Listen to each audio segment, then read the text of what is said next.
Welcome in, everyone. Welcome. Mark Rogers TV, the voice of college football. And what a night we have in store for you. And I also think what a night you have in store for us, because that's what it's been all about for all these many years, has been what you, my team, my community right here at the voice of college football, what you have in store for me. That's always the fun part, is to find out what's going to be in this live chat tonight. What is somebody going to throw at me tonight? Or what are the dozens and hundreds of things that you guys are going to throw at me tonight? So this is a celebration of Mark Rogers TV, the voice of college football,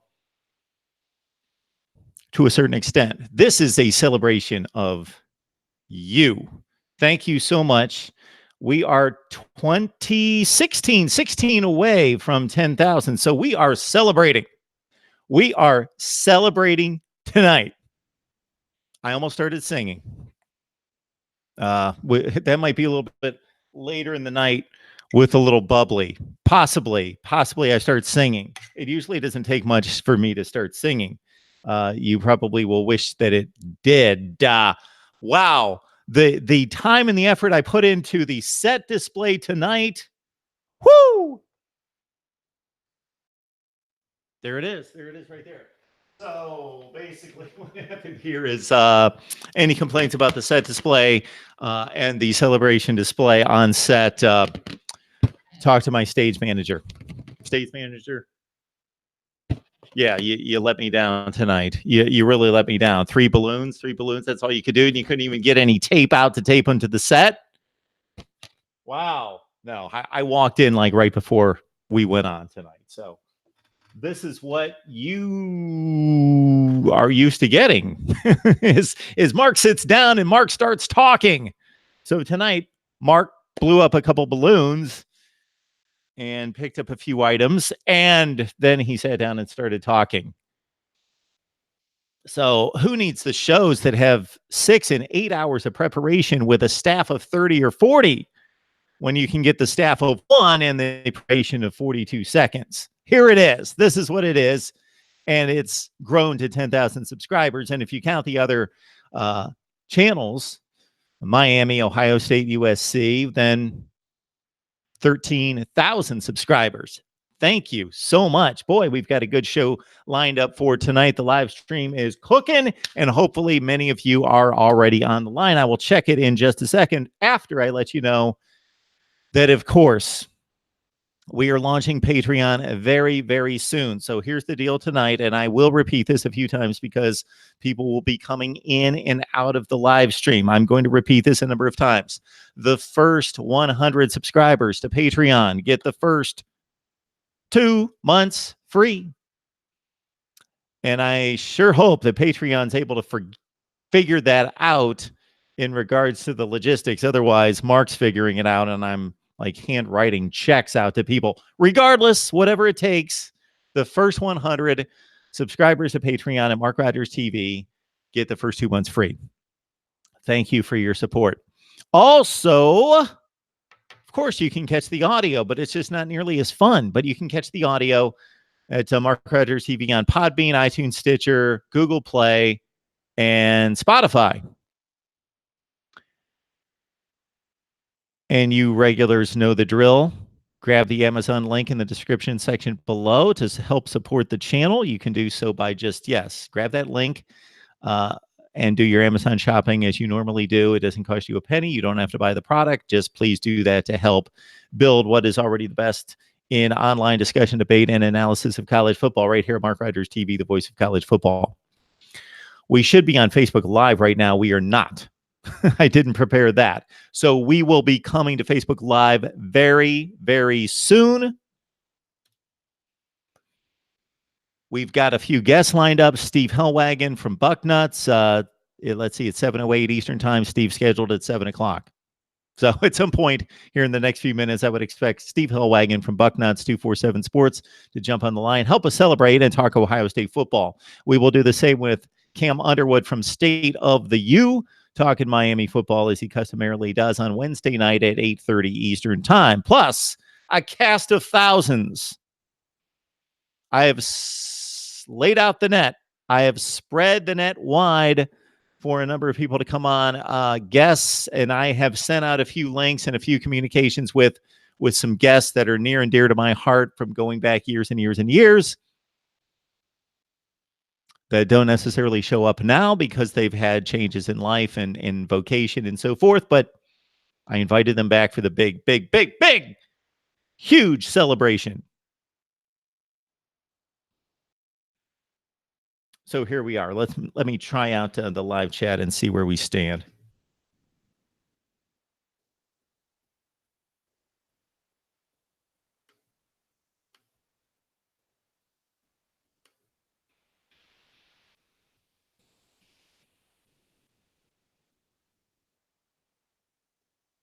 So what do you think?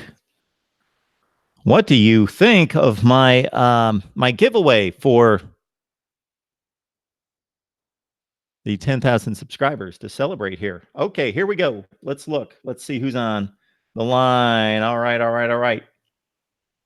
George, there it is. 10,000. Yeah, we're going to get there by the end of the night. I feel it. I believe it. I see it. I envision it. We got it. James Kennedy, thank you so much. James, Miami fan, appreciate the support and you jumping on the line very quickly. Legalized Quack. Yeah, I got some balloons lined up. And why not? Let's dive into it early with only about 25 on the line. We'll have many more later. I don't know how long that's going to stay on. Not for very long. In place of some bubbly. Yeah, that's the best I could do. Sorry. And yeah, another item that I will leave for later. Okay. Cuban Canes. No, you the man. I will take it, but you the man as well. Legalized Quack. Yes. Thank you so much. Dalton, thank you for your support very recently, especially in some of the great comments that you've left. Adam Byers, what's up, Mark? Congrats on the 10,000. Keep up the good work. Thank you, Adam. Appreciate that. OG Club Kane, congrats, Mark Rogers. Thank you. Always appreciated. Dennis Wilson, Mark Rogers, what's up, bro? Wednesday, hump day. Dennis, this is a special Wednesday. Can you give me something else besides that? It's always good to have Dennis on the line. Dennis is faithful, faithful, faithful. Sometimes takes some shots at me, but hey, that's why we're here. That's why we do this. Love it. Navy Thomas. I have no idea what that means, Navy. We can have others interpret for you. All right. Got Shane Westwood, almost there, Mark. Congrats. Well deserved. Your content deserves 10 million subscribers. Man, I like how you talk, how you think, and where you're pointing towards here, Shane. Love it. Deep Barat on the line. Do I miss him? It hasn't been that long, Deep Barat. Let me take some time to miss you. Okay. Hound Dog, good to see you. Congrats on the 10,000. Go Vols. James Kennedy, NCIS Fanatic 21. NCIS Fanatic 21, I would love, and I like the balloons. The balloons, we got some orange ones there that you've supplied us to complement the ones that we have here, wherever they've gone. NCIS Fanatic 21, I believe you and Navy Thomas are definitely, based on the live chat at this point, you are the ones that have been here with me the longest. I would like to know when you started watching. If you have no idea, then that's fine too. I'm guessing it's been like 5 or 6 years. It's been a while. It's been a while. Nona Baez. I have to do this because Nona, I appreciate the comment here and getting into the live chat, but I just don't know. I haven't seen your handle before.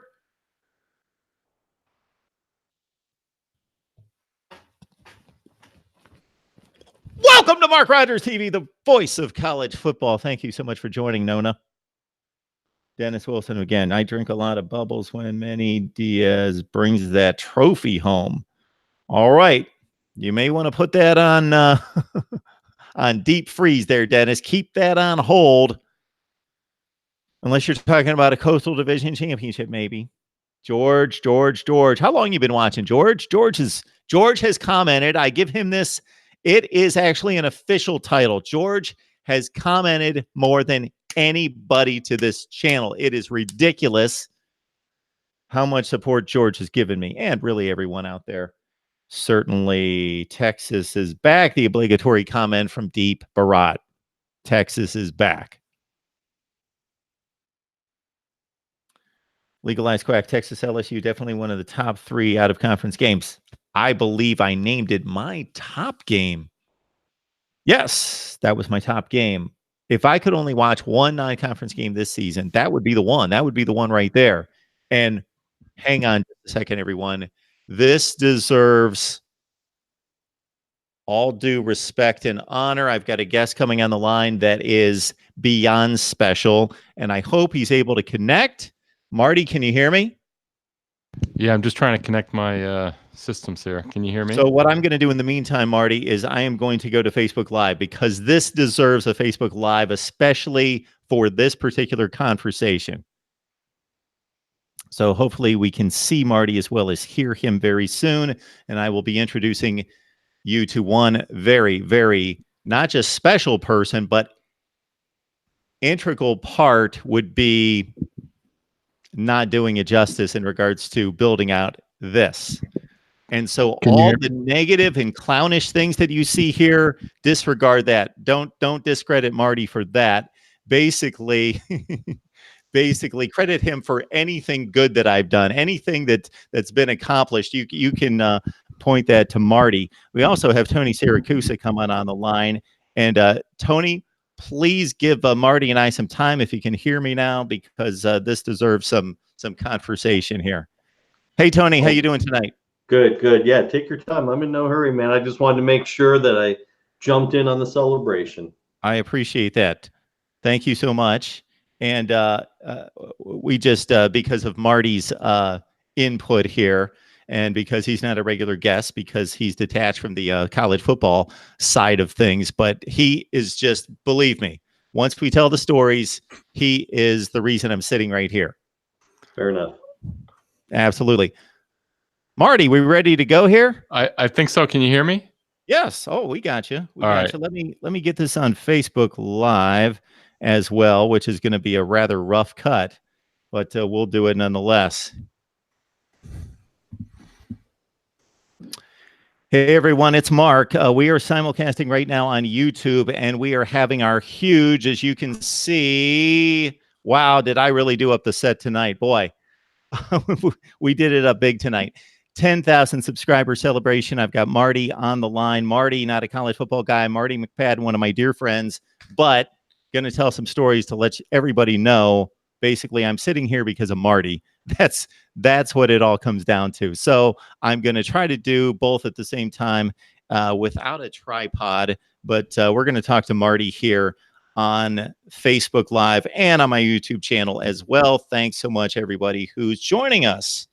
Marty, how you doing tonight? Hey, Mark, how are you? I'm really good. I am really good. When the set gets dressed up like this, there must be something special going on. Boy, I blew up 3 balloons. Look at that's a celebration, if you ask me. That is a celebration. Wow. It's amazing, isn't it? Oh my goodness. I apologize to those people on Facebook Live. It's not going to be the best looking shot that you've ever seen, but hang with us. We got Marty McCadden on the line. So Marty, I will let you take it away from here because I've reached 10,000 subscribers and it's going to explode from here. Just to give people some perspective, it took me, so I started my YouTube channel in January of 2010. I really started to crank out some content in the summer of 2013. So that was 6 years ago. And I came across a Facebook post the other day, was not looking for it, not looking for this information, Marty, but I hit 5,000 subscribers about 8 to 9 months ago. Wow. Oh my so goodness. the 6 years of grinding it to 5,000 subscribers, now in the last 8 to 9 months, another 5,000 subscribers. It's amazing, the growth. I mean, I remember back in what you were describing, the very beginning of it. Yeah, I always tell the story. I always think you should tell the story. I mean, you're the absolute example of persistence, of putting the work in, and good things happen.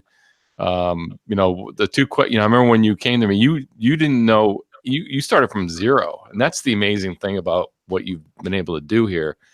You had no presence on social. You had no experience with YouTube. I'm not even sure if you had a YouTube account at the time. What you did have was an incredible knowledge of sports, especially college football, and also on-air experience. So you had those two things going for you. But when you came to me, I asked you the two questions of, okay, it's going to be a long road. Are you willing to do this for free? Is this something you would normally do if there was no YouTube? And do you truly, really love it because you're going to do it for a long time? And the answers were yes to both. And I knew that, oh man, you're going to be a success because you're definitely going to put the time into it. And I've seen it over the years. I mean, I remember back in the day, my favorite story of how you started is the old cell phone, holding it out like this with one hand. And I was always amazed at that. You did it with no edit, just like that, no editing. It was even like an underpowered iPhone. I think you started like an iPhone 3GS or something, an older iPhone. And one-handed, push the button, do your video, push the button again. One take. I didn't even know how to trim the video when I started. Exactly. So that was a revelation to me when I was able to trim the video, because before I counted down 3, 2, 1, boom, clicked, started talking, and when I got done, click, done. Exactly. One take, Mark. Let me just make sure. You're fine. I'm probably. You know what? Am I talking on my mic or the built-in mic? I gotta get this right, Mark. I don't know. You're asking me the technical. Oh my goodness! Right? Wait, hold on. I'm gonna do this right. So while you're working on that, Marty, I would like to tell this story. Okay. Because this is my first recollection. My first recollection was that at one point I was doing some work for ESPN.com. So what I was doing were anchor leads in for ESPN.com, and then I would take the shot sheets that the producers would compile, and then I would go voice the highlights, and they would put together highlight packages of my anchor lead-ins and my voicing of the highlights, and they would pay me a nice little freelance fee, and that's what I was doing for a while. But it was difficult to continue that job and what I'm currently doing at ESPN as a production operations manager, and so that kind of dried up. Well, Marty got a hold of this because I was working on the same campus. So Marty and I worked together at ESPN for 14 or 15 years, just to let you know, and Marty has moved on since then. But at one particular time, I'm on campus working and doing this work for ESPN.com, and I sent Marty a link to say, you can watch me on ESPN.com right now. Marty's like, what are you doing? Like, I'm like in another building a couple 100 feet away, and I'm letting him know what I'm doing. He's like, this is great, but when it kind of dried up, he's like, well, you can do this yourself. You know that, right? I was like, yeah, I guess there is a thing called the internet. Sure. Exactly. And I'm just amazed. I'm just amazed that you, again, also when you started, not really knowing a lot of the technical angle and the platforms and all that stuff didn't stop you. What I'm really impressed with is you made the most of what you had at the time. You had a iPhone, and you had your knowledge, and you had your on-camera presence, and that was about it. And you're new to YouTube, and you just didn't stop you. You created your videos, one take. I call you one take, Mark. I mean, you did it with no editing. You pump out these videos, especially in the beginning, first few years. You did just holding out the phone, no editing, no graphics, no nothing. One take. I remember you would do that. You would do even remotes. You would go back home to Ohio, and you'd be in Cleveland, and you'd be doing these remotes, and I mean, it was just unbelievable, Well, so I'm just amazed. I mean, and again, persistence, and now you have the fancy set with the helmets back. Well, and the And the call-ins, which I'm not embellished. This is video; people can see it. So we're getting there. There's a number of items that we're in the process of purchasing, and we're really going to class it up here. Well, I don't want to say really going to class it up. We're going to take some steps in the right direction. The thing that came to mind as you were describing that is, and Tony was seated there just a few minutes ago, our UCLA contact, but he's moved on, but he's coming back. Was that at that point for the first several years, I didn't rely on any guests either. I was cranking out this analysis just myself. So I've kind of kicked back and put my feet on the desk a little bit by bringing in people like Tony to do all the heavy lifting with the analysis. But for the first several years, I did all the analysis of all the teams. And that's true. And you didn't do I don't know how you didn't do live. It was all pre-recorded, basically cell phone video. And I remember you would do these videos, especially the timely ones, the recaps. You would do the recaps in front of the TV, especially, on a Saturday afternoon watching college football, and you would be waiting for the final play of the game, and you'd set that up and you do one take, nothing fancy, and you'd pop that video right up there on YouTube, and you would try to turn it around as quickly as possible, almost like being at ESPN. You'd turn those plays around really quick. And then I was just, and I think that's the most amazing thing I think that you've done is you made in the beginning, a lot of people that would stop a lot of people from even starting. And, you didn't have you just, worked with what you had and you did it for years. I mean, you just pumped it out when nobody knew who you were. And I remember we were talking about it. It's like, oh, this is such a long slog and is anybody watching and people are going to. And it's funny because you tell the story about you reaching 5,000 subscribers and then how quickly it went from 5,000 to 10,000. And it's that we talked about that where we knew that you would hit a point where you would start kind of getting known and because of, the community you're building, it would start going like this, which is great. I mean, more people need to know what you're doing and who you are. And I think a lot of people similar in your position just don't do it long enough. They quit too early, and you never did that. You kept it going. You love what you do, and sure enough, now you're at 10K, which is a phenomenal accomplishment considering you work a full-time job and doing this as well. You do a ton of work on YouTube, so it's amazing what you've done. So what I have failed to detail to date during this conversation is Marty's help and support. From a knowledge standpoint, from an information standpoint, from an inspiration standpoint. So he didn't just say, hey, Mark, you should be doing this. And then I haven't talked to him since. I've got like a hotline to Marty.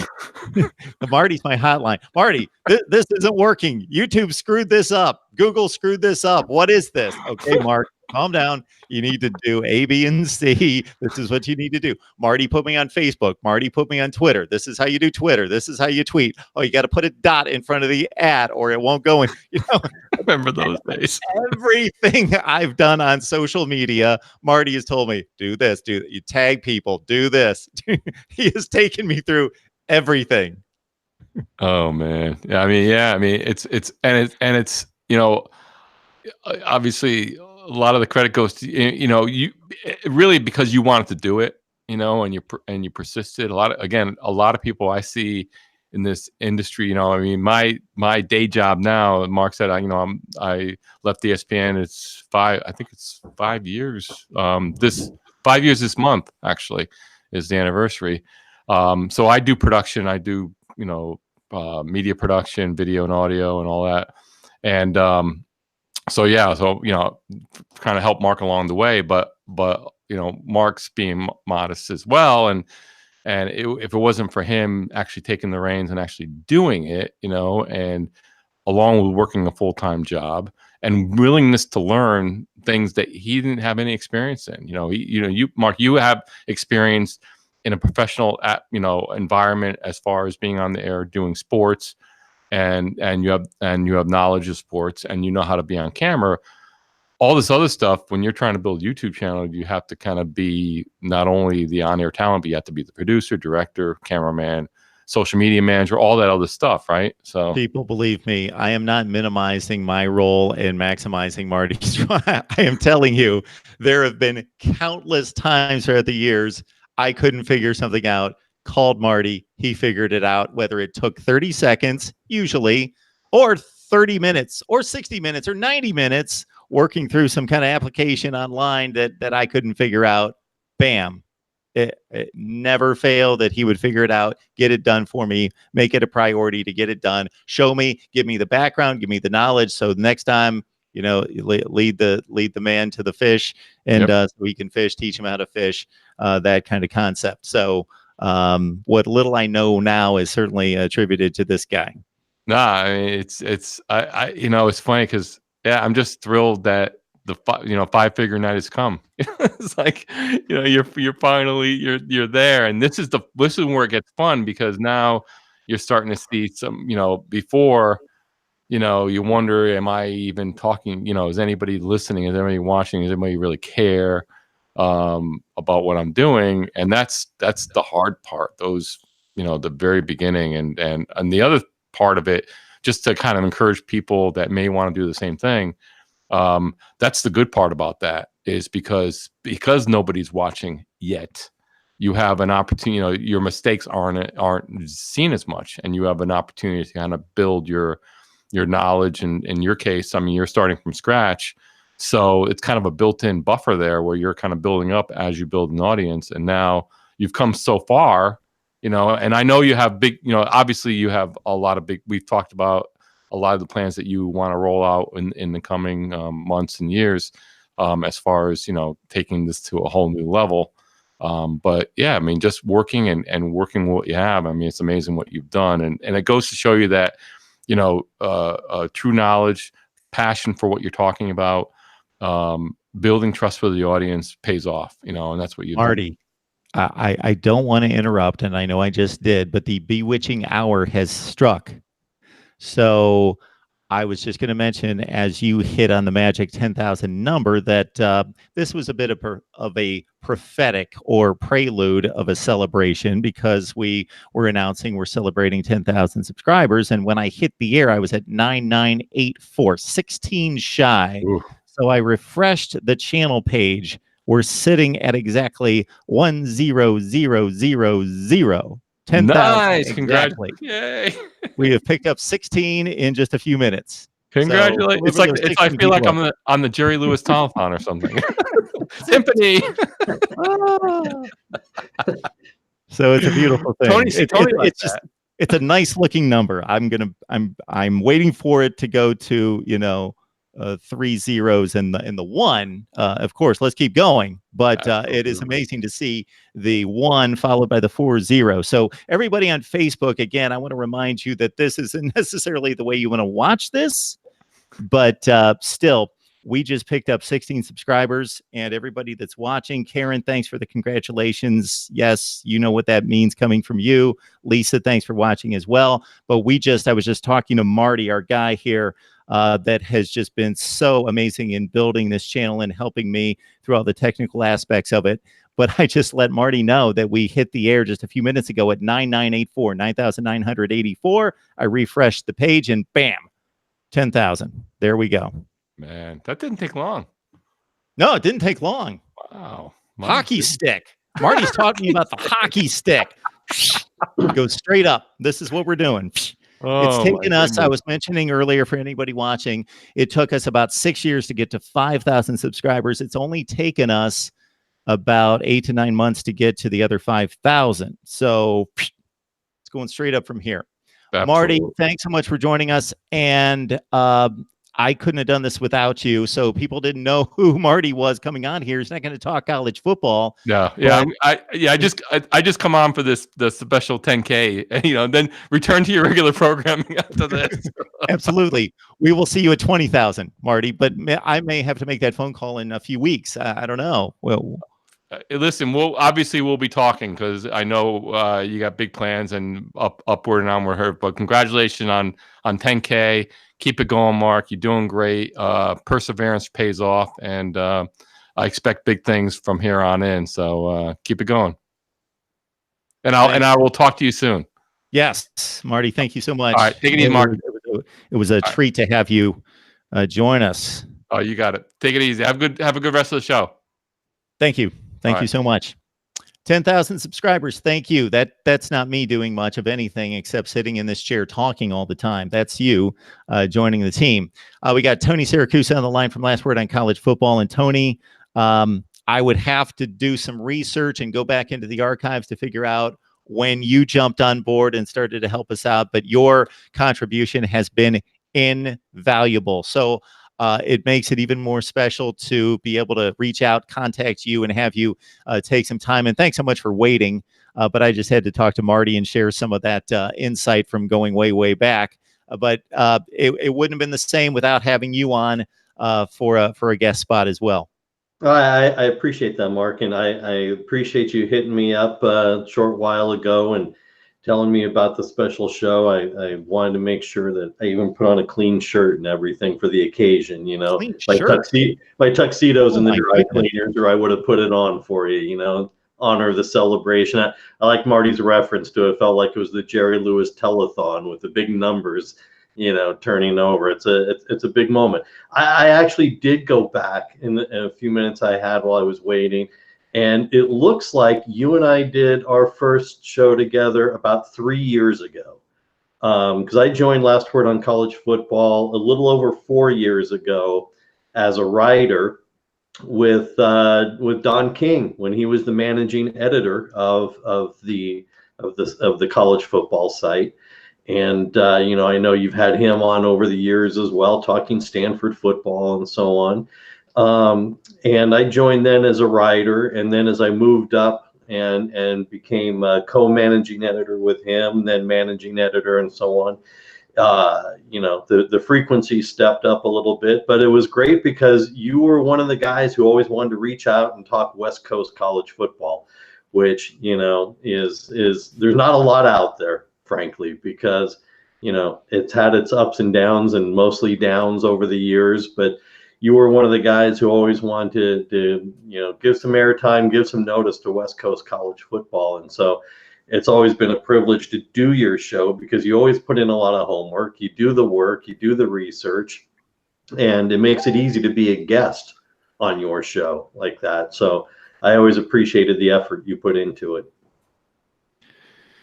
Yeah, Tony, 3 years, and this may sound like a negative, but it's really not. It seems like I've known you for quite a long time, like we're old buddies. 3 years, time has flown in a sense, but also it just seems like you have just contributed so much in 3 years. It seems like the contribution of like 13 guys over 30 years.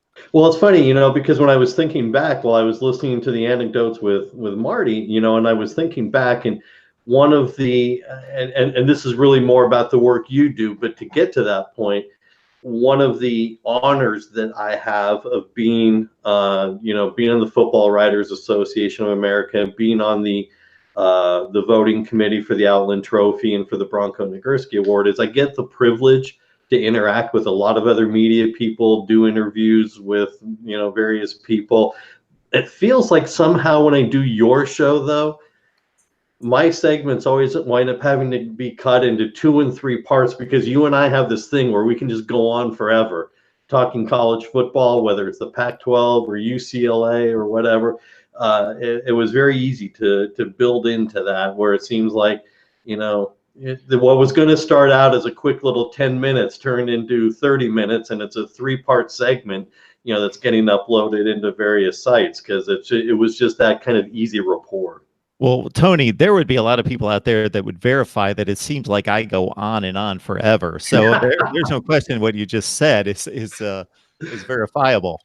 I was thinking it was more me because you make it easy to tell the stories and interact. And, you know, anyone who knows me well enough knows that, you know, I'm never at a shortage of words or conversation when it comes to college football. So we're standing by with Tony Gerdeman as well from the Ozone, talking Ohio State football, and we'll get to Tony in just a second. But you guys can only imagine that, as I mentioned to Marty just a few minutes ago, when I first started this channel, I did the analysis for everyone. Right. So you can imagine how bad that was. I didn't have you guys to lean on. Shoot, the Michigan-Wisconsin game was coming up Saturday. darn it, I'm going to analyze that thing like a pro. And I probably had a number of missteps. I'm sure I did, because I'd break down about 20 games a week. But now I just kick back and throw the feet on the desk and let you guys do the heavy lifting.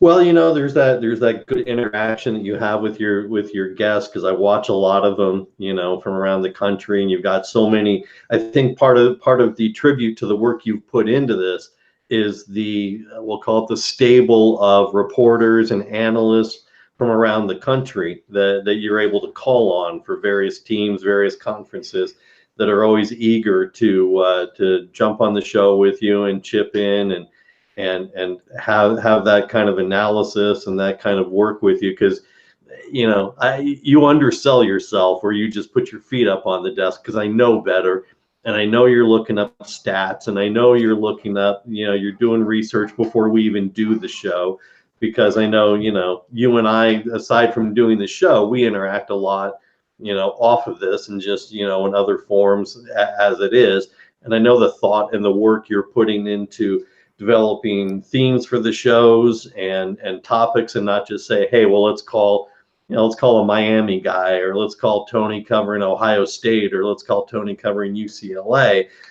There's a lot more thought and process that goes into the work behind the scenes that, of course, people don't see, but they see the end result because of the quality of the product you're putting out there, which is how you got to the numbers and went from 5,000 to 10,000 as quickly as you did, and of course you've always been a great asset to all of us at Last Word on College Football as we've grown, because when I started on the show with you, we were simply a drop down on a menu on Last Word on Sports, and over the last 3 years, our team has built it into where we're putting up staggering numbers for what we were projected to do, now that we have our standalone site and Last Word on collegefootball.com and the Twitter feed and the Facebook page and all of that. And you helped get us there, because you were always a big supporter of our product. And I know you regularly had Mike Laval on, and during his time as managing editor as well, and Lauren Beasley and Jason Ray and Kevin McGuffey with Kentucky football. And so it kind of feels like we've kind of grown together over the past few years. And I appreciate you not selling me short. I'm sure I got you at least 3 hits on that site. I'm pretty confident it was more. I'm pretty confident, because I know when some of this stuff gets posted by people on the UCLA fan boards, I know that there's compliments that come back and the work you do. Not so much me, because there's a lot of argument with some of my analysis, but they appreciate the work you're putting into the show. So we counted last year 107 different guests on here. There's probably a stable of 25 to 30 on a regular basis, and you two would be certainly on that list. I only sent a link out to like 8 or 9 of you. So certainly, Tony, if there's anyone else, you mentioned Kevin McGuffey. I would not want to leave him out, but there was just, I'm blowing balloons. I'm rushing in the door. Yeah, that was very impressive. There was a lot to do. So people got forgotten. But seriously, I walked in like 6:47 and started the live stream at 7. So there's not a whole lot of preparation to what we do here. It's not Colin Cowherd with a staff of 30 doing 8 hours of prep before they go on the air. This is pretty much I just hit record and start talking. Is pretty much how we do it here. I'm going to trust his anyway. and to your point, they have to. I forget what the part of the conversation and what your phrasing was at the time, but it forced me to grab me doing silly stuff like ranking everybody's schedule. Sure. And going through all sorts of calisthenics to try to figure that out. I don't want to give away my number 1 team there with the most difficult schedule in college football, because we've only hit on the first 10 out of 70, but we will certainly continue that series. Tony, we've got the other Tony Gerdeman. We don't want to have him wait as long as you had to wait, as I reminisce with Marty. So maybe your best 30 to 40 seconds on UCLA football and your spring takes. Of course, I will let everyone know that here in the last 10 days to 2 weeks, Tony and I did discuss UCLA football and put a capper on the spring session. So please check out that video, but we'll give Tony a little bit more time to get us primed for August. Yeah, it's about depth. They still need depth on the offensive line, and still looking for that game experience backup quarterback behind Dorian Thompson-Robinson. There are grad transfers out there. They need to grab someone. I know that one of the freshmen who was transferring from Washington was taking a look at UCLA, but he's a freshman. UCLA needs a game experience backup, and beyond that, they got the depth to at least be a bowl team this year.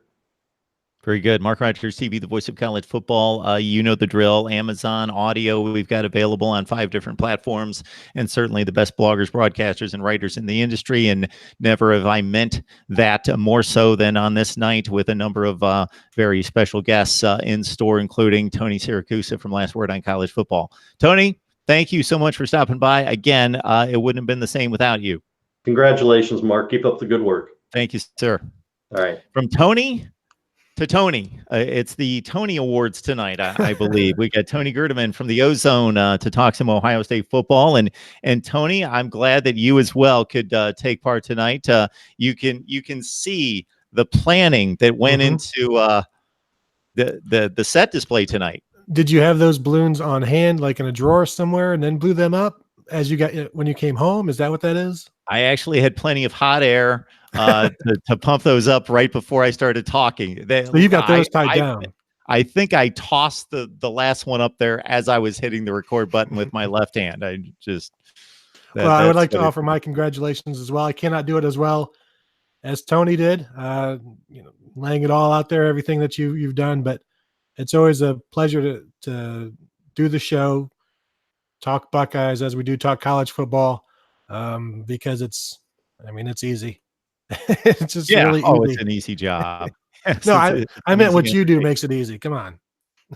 Well, yeah, we have a great discussion, and I do have. I told somebody recently that had something complimentary to say, that I may not have much talent, but I have an eye for it. So I bring in the very best, including, we just always have a good time, whether it's informative, fun, some combination of both, in breaking down Ohio State football. So I appreciate you stopping on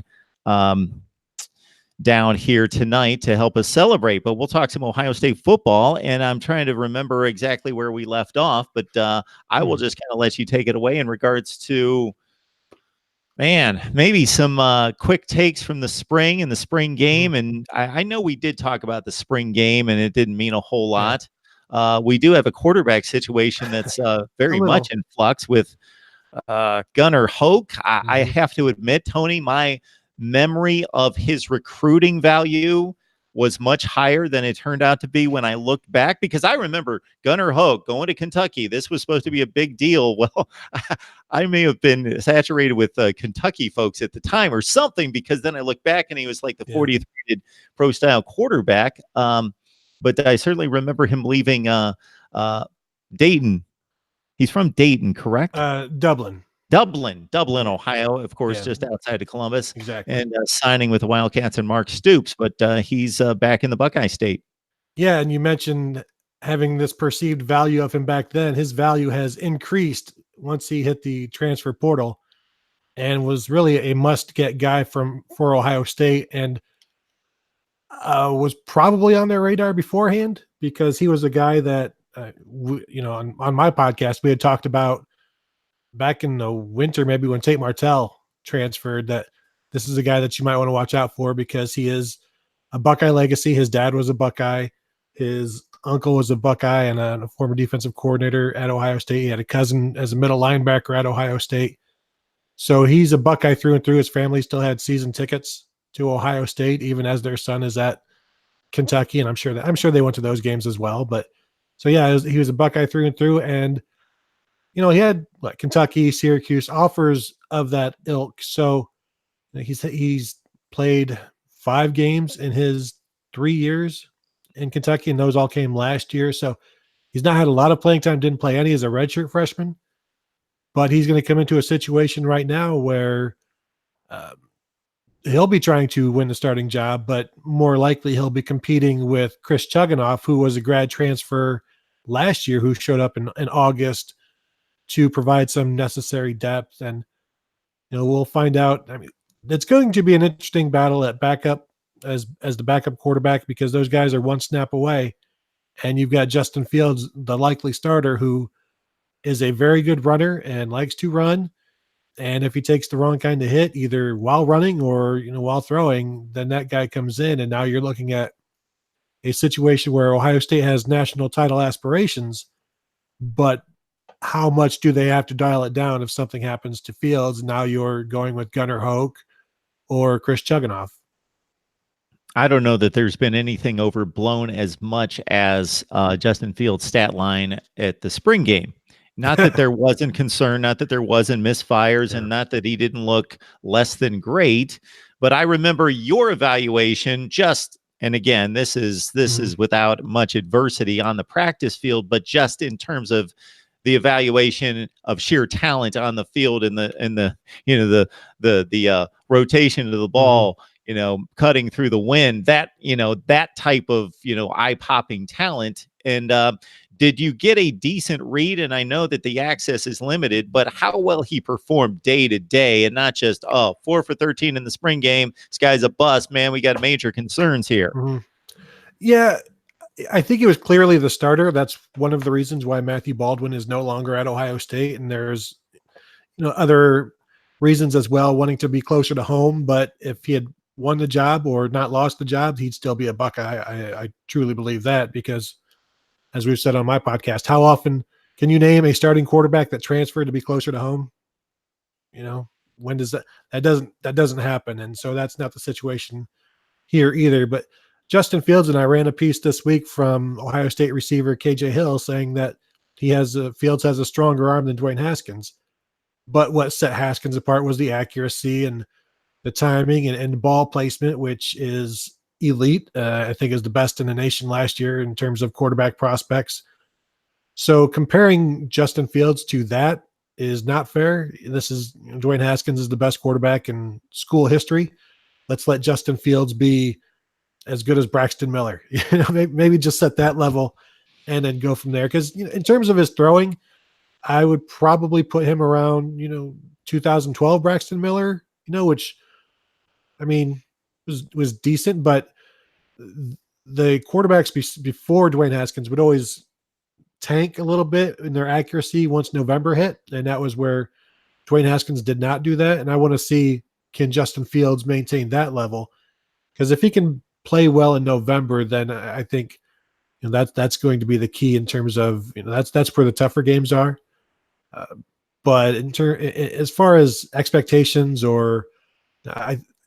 people I think need to temper them, but he still has all of the tools that you would want in a quarterback. Every single team in the nation would love to have him, and fans would too. I hate to admit this. This is really bad on this night in particular, but the Braxton Miller comparison seems so obvious now, but I hadn't made it. It just in regards to mobility, size, throwing ability, arm strength, but not necessarily polish at this point. And when you say 2012 Braxton Miller, Big Ten Offensive Player of the Year, but very unpolished as a quarterback, but just a physical specimen, a guy that obviously had the running ability to roll up eye-popping total yardage type of numbers. Yeah, and he doesn't have Braxton's straight-ahead speed or his agility, but he's closer to Braxton as a runner than JT Barrett. If you have the two at polls, he's going to be over towards the Braxton Miller end. And he is, just watching him a little bit in practice, he was very effective with the read option. And it's something that I think the Buckeye defense didn't get to see a lot last year in practice with Dwayne Haskins. And maybe there's some of that, but also you can't hit him in practice. So he's going to look okay running the ball. But in terms of his 4 of 13 in the spring game, I went through and charted that, and his first 2 passes were batted down. And then he had 2 other passes that were uncatchable, and everything else either was caught or went off of receivers' hands. So of his 2 passes that actually left the line of scrimmage, only 2 of those of the 11 were uncatchable. So, no, 4 of 13 is never great, but if you look at it a little bit closer, that's not the starting offensive line. It's not the entire starting offensive line.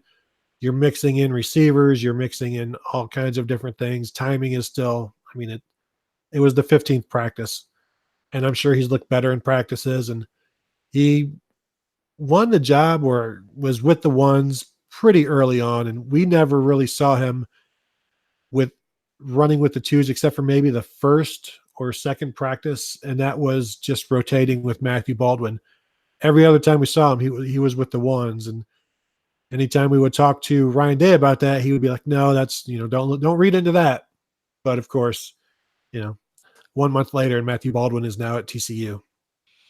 Yeah, 13 pass sample is pretty exactly. limited.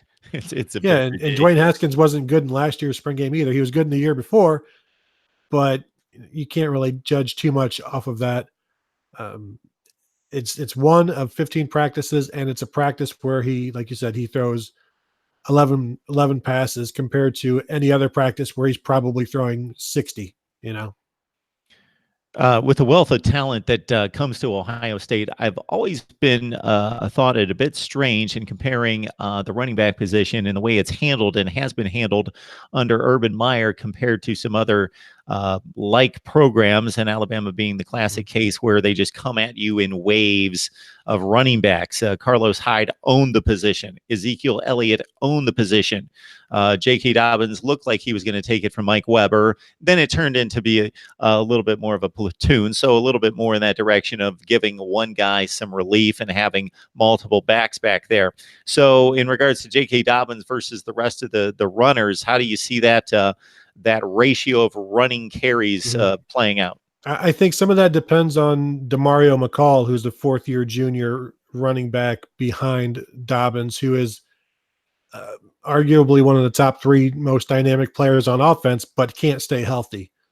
And if he's healthy for the season, maybe he's getting 8-9 carries a game compared to JK getting 17, something like that. I know Dobbins talked all spring about wanting to return to his freshman form and the renewed hunger and work ethic that he and running backs coach Tony Alford went through this spring to get him back.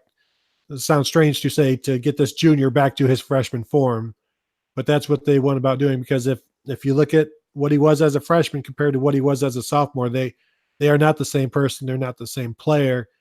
Dobbins and Alford will both say that a lot of it was mental last year, in terms of he was trying to make the home run on every play because he was splitting carries so often.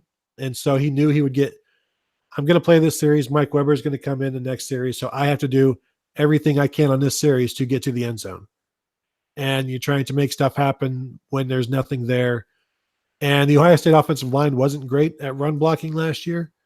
And so that was also an issue. And maybe it's a perfect storm. Maybe Alfred says it's mostly mental. So we'll see how things go this year with, they had an issue run blocking on the RPOs last year. And once they stopped that, things got a little bit better, but still wasn't great. And I think this year they have an interior offensive line, a brand new interior of the offensive line that is more angry, meaner, that kind of thing that you need, grittier. And I expect him to do much better. You talk about the waves, and it's interesting because Urban Meyer never had a 1,000-yard rusher at quarterback or at running back until he came to Ohio State. And that was one of the anti-recruiting things, or the teams would recruit against him for that, because, he never had one bell cow that could get 1,000 yards. And now we're talking about like, maybe like, why didn't they spread it out more? And when you've got Ezekiel Elliott, when you've got Carlos Hyde, there's reasons for that. But there also hasn't been a lot of great depth, because when Ezekiel Elliott was a backup, he was a true freshman, didn't play much. Rod Smith was another guy in the mix there, and he just signed a deal with the Giants. But Carlos Hyde, and when you have the quarterback commanding so many carries as well, and sometimes leading the team throughout the season in carries, there's not a lot of carries for a second guy, and there's no carries for a third guy. So I think the wave is the quarterback and the running back, under Urban Meyer. And that changed obviously last year, and we saw that with Weber getting in there and more. But Demario McCall, like I said, is the key. They've got two redshirt freshmen, Master Teague, true freshman Marcus Crowley, were both there this spring trying to make up ground and earn playing time while McCall was out. They'll have another freshman coming in, Steele Chambers out of Georgia, that we'll get here in June or July.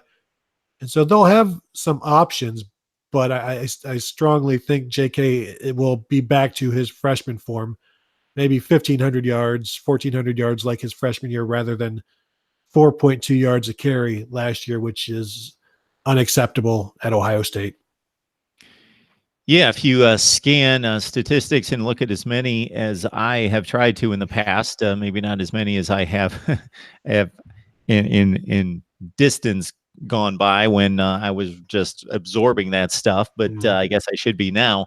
But yeah, when you talk about yards per carry in college football, 6 yards per carry is not uncommon by fairly marginal backs, decent backs. I don't want to discount them, but by 7 and 5 type team. So 4.2 yards per carry really shows the struggle that Ohio State had moving people in the running game, and maybe J.K. Dobbins in particular. And he had that one monster game, although I'm sure the yards per carry weren't massive, but he had to carry it, 39 times against Maryland in the next to last week of the season. And that was really his game to possibly avert a,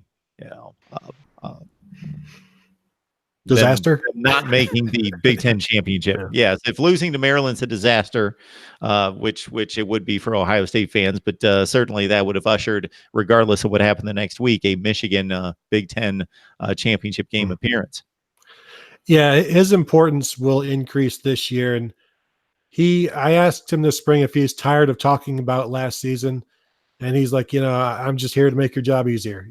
Basically, whatever you guys want to talk about, ask me, and I'll tell you about it, because he was not happy with his season and went about trying to make sure it doesn't happen again as soon as the Rose Bowl was over, basically. Talking Ohio State football with Tony Gerdeman from the Ozone. Join him on the ozone.net. And we talk Ohio State football and what to let all the Buckeye fans know who maybe just clicked in the last few minutes. You don't need to go through the entire live stream. I will basically clip off this segment conversation with Tony. That'll be available by tomorrow morning. Tony, we appreciate you stopping by. It's always a great conversation, and especially on this night, I'm glad that you could take the time. Thanks for waiting and no taking part. And congratulations. And I'll be back for 20,000. 20,000. Book it next week. There you go. We'll see you then. All right, Tony. Have a good night. See ya. As you can see, Tony Gerdeman from the Ozone supplying us with a tremendous insight to Ohio State football. If you will excuse me for 1 second, I need to take a message from one Steve Helwagen, who also covers Ohio State football as well. I think Steve may have had a scheduling disconnect. And yes, I will need to talk and type at the same time. Steve needs to come on later tonight. No worries.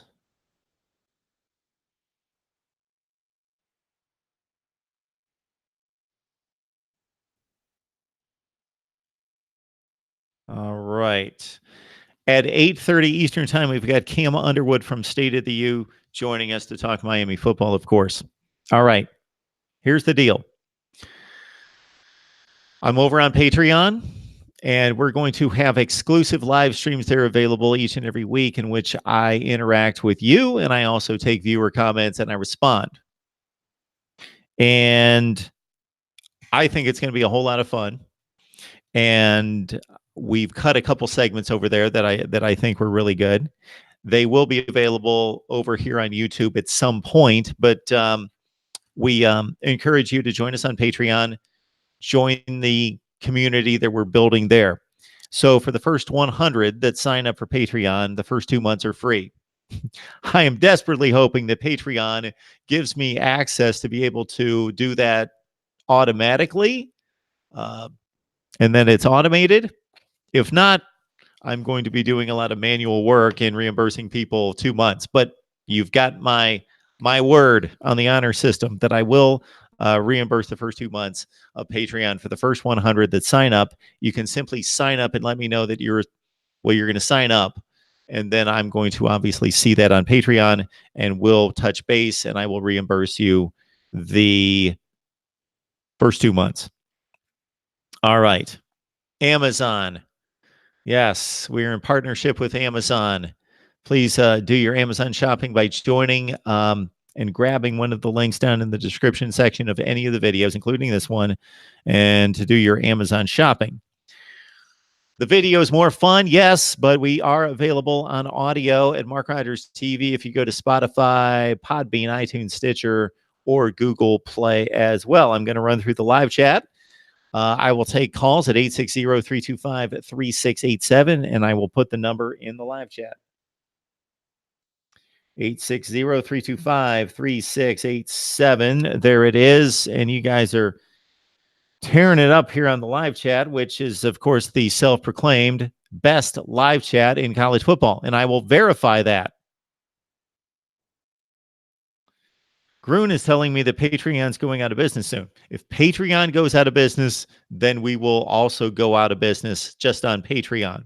So no harm, no foul, no issue there.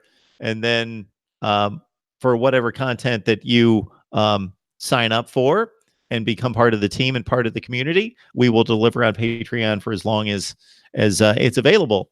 And if it goes down, so be it. I've certainly heard the demise of a lot of companies and a lot of organizations that have yet to take place. So until that actually takes place, we are certainly not in any partnership with Patreon that we're dependent on Patreon. So whatever happens to Patreon happens to Patreon, and we will adjust accordingly. All right. Clemson alum 98 is going to guess the first caller. Well, I know that there are basically two candidates. Yeah, there are two candidates that I'm guessing. George is not calling first. I might not call at all. Somebody else call. I'm enjoying my beer and my cherry pie. All right, folks. It might be time to unveil this because we're just about 25 minutes away from Cam Underwood, but whoever's calling is not going to let me unveil what I was about to unveil. Here we go. It's Mark Rogers TV, the voice of college football. Who's on the line? Yo, Mark, it's Deep Rod. How's it going? My guess was right on. it's going just fine. How are you? Lovely. How's life? Life is good. You must be very happy now that you've reached 10,000. I am happy about it. I'm not somebody that usually gets into these kind of things, but I certainly would not have thought myself to really celebrate it. I was told by a number of people that this is what you do, and they looked up YouTubers who reached 10,000 subscribers and showed me, hey, you got to celebrate this. You need to make a big deal about it. I said, all right, sure. Why not? Yeah, absolutely. And I think you may even reach 20,000 in the next few months or so, depending on how viral you go. I try to spread your analysis and commentary, at least among the Texas channels, because you know that I'm like a diehard Texas fan.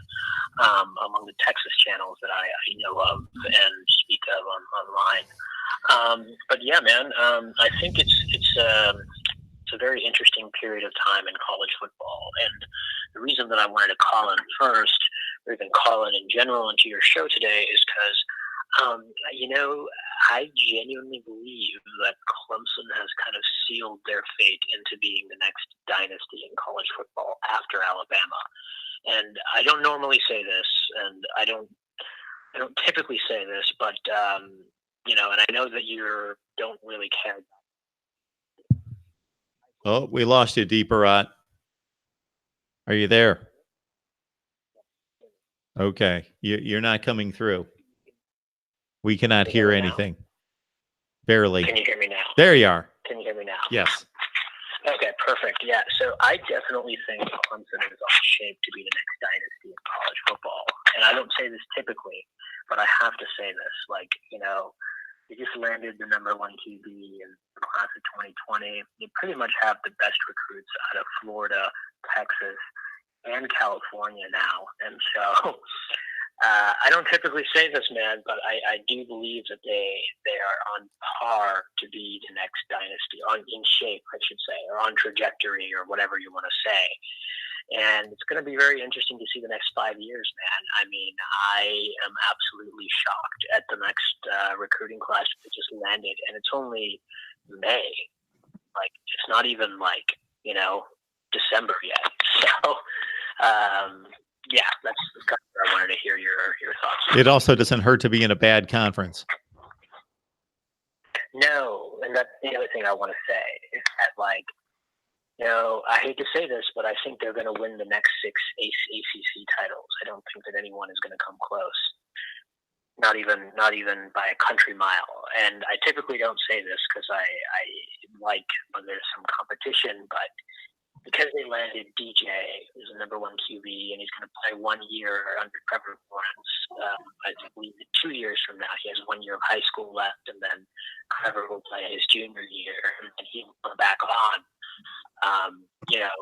After 1 year under development, I mean, he's already the number 1 QB in his class. Like, a lot of people are hyping this guy up because he can throw a 90-mile-an-hour fastball. He's a baseball star. He also throw the football 80 yards down the field. And the ACC, man, I hate to say it, but like they have absolutely no competition for the next 5 or 6 years. Doesn't appear to be, but things do change rather quickly in college football. We certainly have a number of examples of that over the history of the game, and certainly over the last 5 years. Florida State was one team in 2013 and 14. They have descended. They will elevate, we know, but how quickly and how far remains to be seen. Deep Barat, we got Steve Helwagen on the line from Bucknuts, so we'll have to let you go. Thanks for the call. Absolutely. Cheers. Bye-bye. Steve, how you doing tonight? I'm doing great. What's going on? Well, we're having a big celebration tonight. Oh, what's going on? You see the balloons? We got balloons. Oh, awesome. I spent all sorts of time planning this. As you can see, this took just a monumental effort to get the set in order. So while we have been on this live stream tonight, just in the last hour, we have exceeded 10,000 subscribers. Oh, that's great. It's our 10,000 subscriber celebration party. They say the first 10,000 is always the hardest 10,000 to get. Your next 10,000, your first 100,000 are just around the corner. Well, I will tell you this, Steve, that the first 5,000 took me about 6 years, and the next 5,000 took me about 8 months. There you go. Growth. Got Steve Helwagen on the line from Bucknuts. Join him there on 247 Sports. He is a Big Ten senior writer. All right, Steve, talking about the Buckeyes. So we had a conversation with Steve last week, and it's a perfect May/June subject. I certainly don't want to cut off any real football Ohio State talk of anything going on right now, so we can delve into that if there's anything. But then we'll continue our list of questions. So anything before we dive into excruciating losses, Steve, that's going on with the Buckeyes right now? No, it's pretty quiet right now. I think the semester for the spring has ended.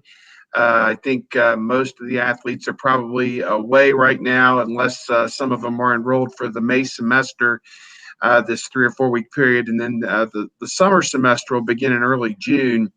And that'll be when the intensive work really takes place, obviously getting ready for the upcoming season. So I'm sure that the athletes on campus, I would assume most of them are on campus, are working out now and getting ready. And again, as we say, I saw somebody posted we're only 110 days from the start of the 2019 season. So it'll be here before we know it. And the magazines will be out here in a few weeks. I keep seeing the Phil Steele updates, and there have been some various top 25 lists that have been.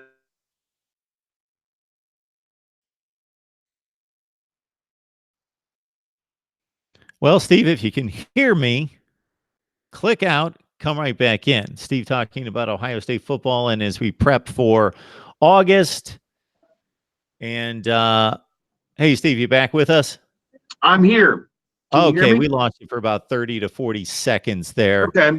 Just at the end of your last comment. So basically what Steve and I were talking about last week, and I like to throw this out from time to time during the off season, and again during the dead part of the off season, is a number of questions like I like to bring to the table. So Steve and I last week talked about exhilarating, important wins for Ohio State over the last 25 years since Steve has been really locked into Ohio State football, covering the Buckeyes. So now we turn the tables and we're talking about far fewer games to select from. But of course, the impact of the losses when you expect to win all the games is really devastating at times, and has been for a number of teams that we both watched through the years. So over the last 25 years or so, during that same time frame, can you in any way rank excruciating, painful losses?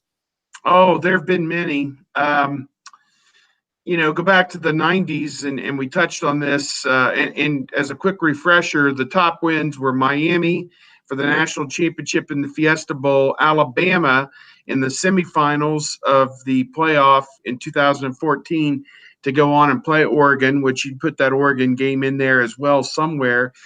Michigan in both 2006 and 2016 were huge wins, although they really didn't parlay those wins into anything that was big. The 6 game was 1 versus 2.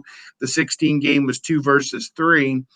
So those are probably some of the bigger wins that they've had. In terms of tough losses, and I'm going to kind of think about them chronologically because it'll be easier, and then maybe we can whittle it down to 4 or 5 that are the worst. But 95 against Michigan, they were undefeated, headed to the Rose Bowl. Probably one of the most talented teams they've ever had, with the Heisman Trophy winner Eddie George, Bobby Hoying, Terry Glenn, Ricky Dudley, Mike Vrabel, Sean Springs, Orlando Pace, a partridge in a pear tree of probably guys that would combine to play about 150 years in the NFL on that team, and didn't work out. So that's probably right up there. 96, a year later, undefeated, lost at home to Michigan. 98, number 1 in the country, 8-0, lost to Nick Saban and Michigan State. At home, they were a 4-touchdown favorite, lost 28-24.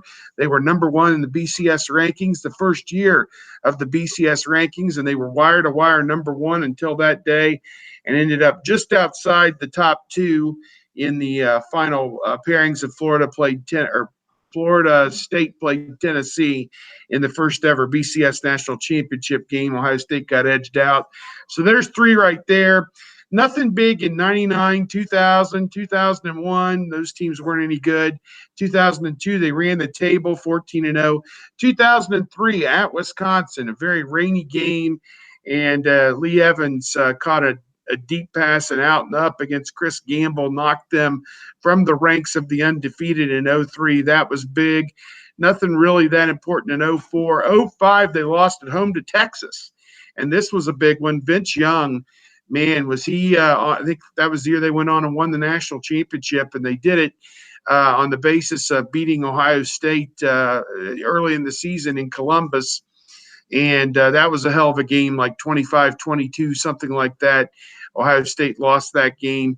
Let's see, 06, lost to Florida. That's one of the bitter losses, I think, in Ohio State history, to be undefeated and get routed 41-14 by Florida in the national championship. That was terrible. Moving on, 07, 08, I don't know. 07, they lost at home to Illinois, and they lost to LSU in the championship game. Going on through, in 2010, they lost at Wisconsin, undefeated team. That was pretty bitter. 12, undefeated. 13, Michigan State in the Big Ten championship game. That was miserable. They were undefeated, headed to the playoff, and lost in Indianapolis.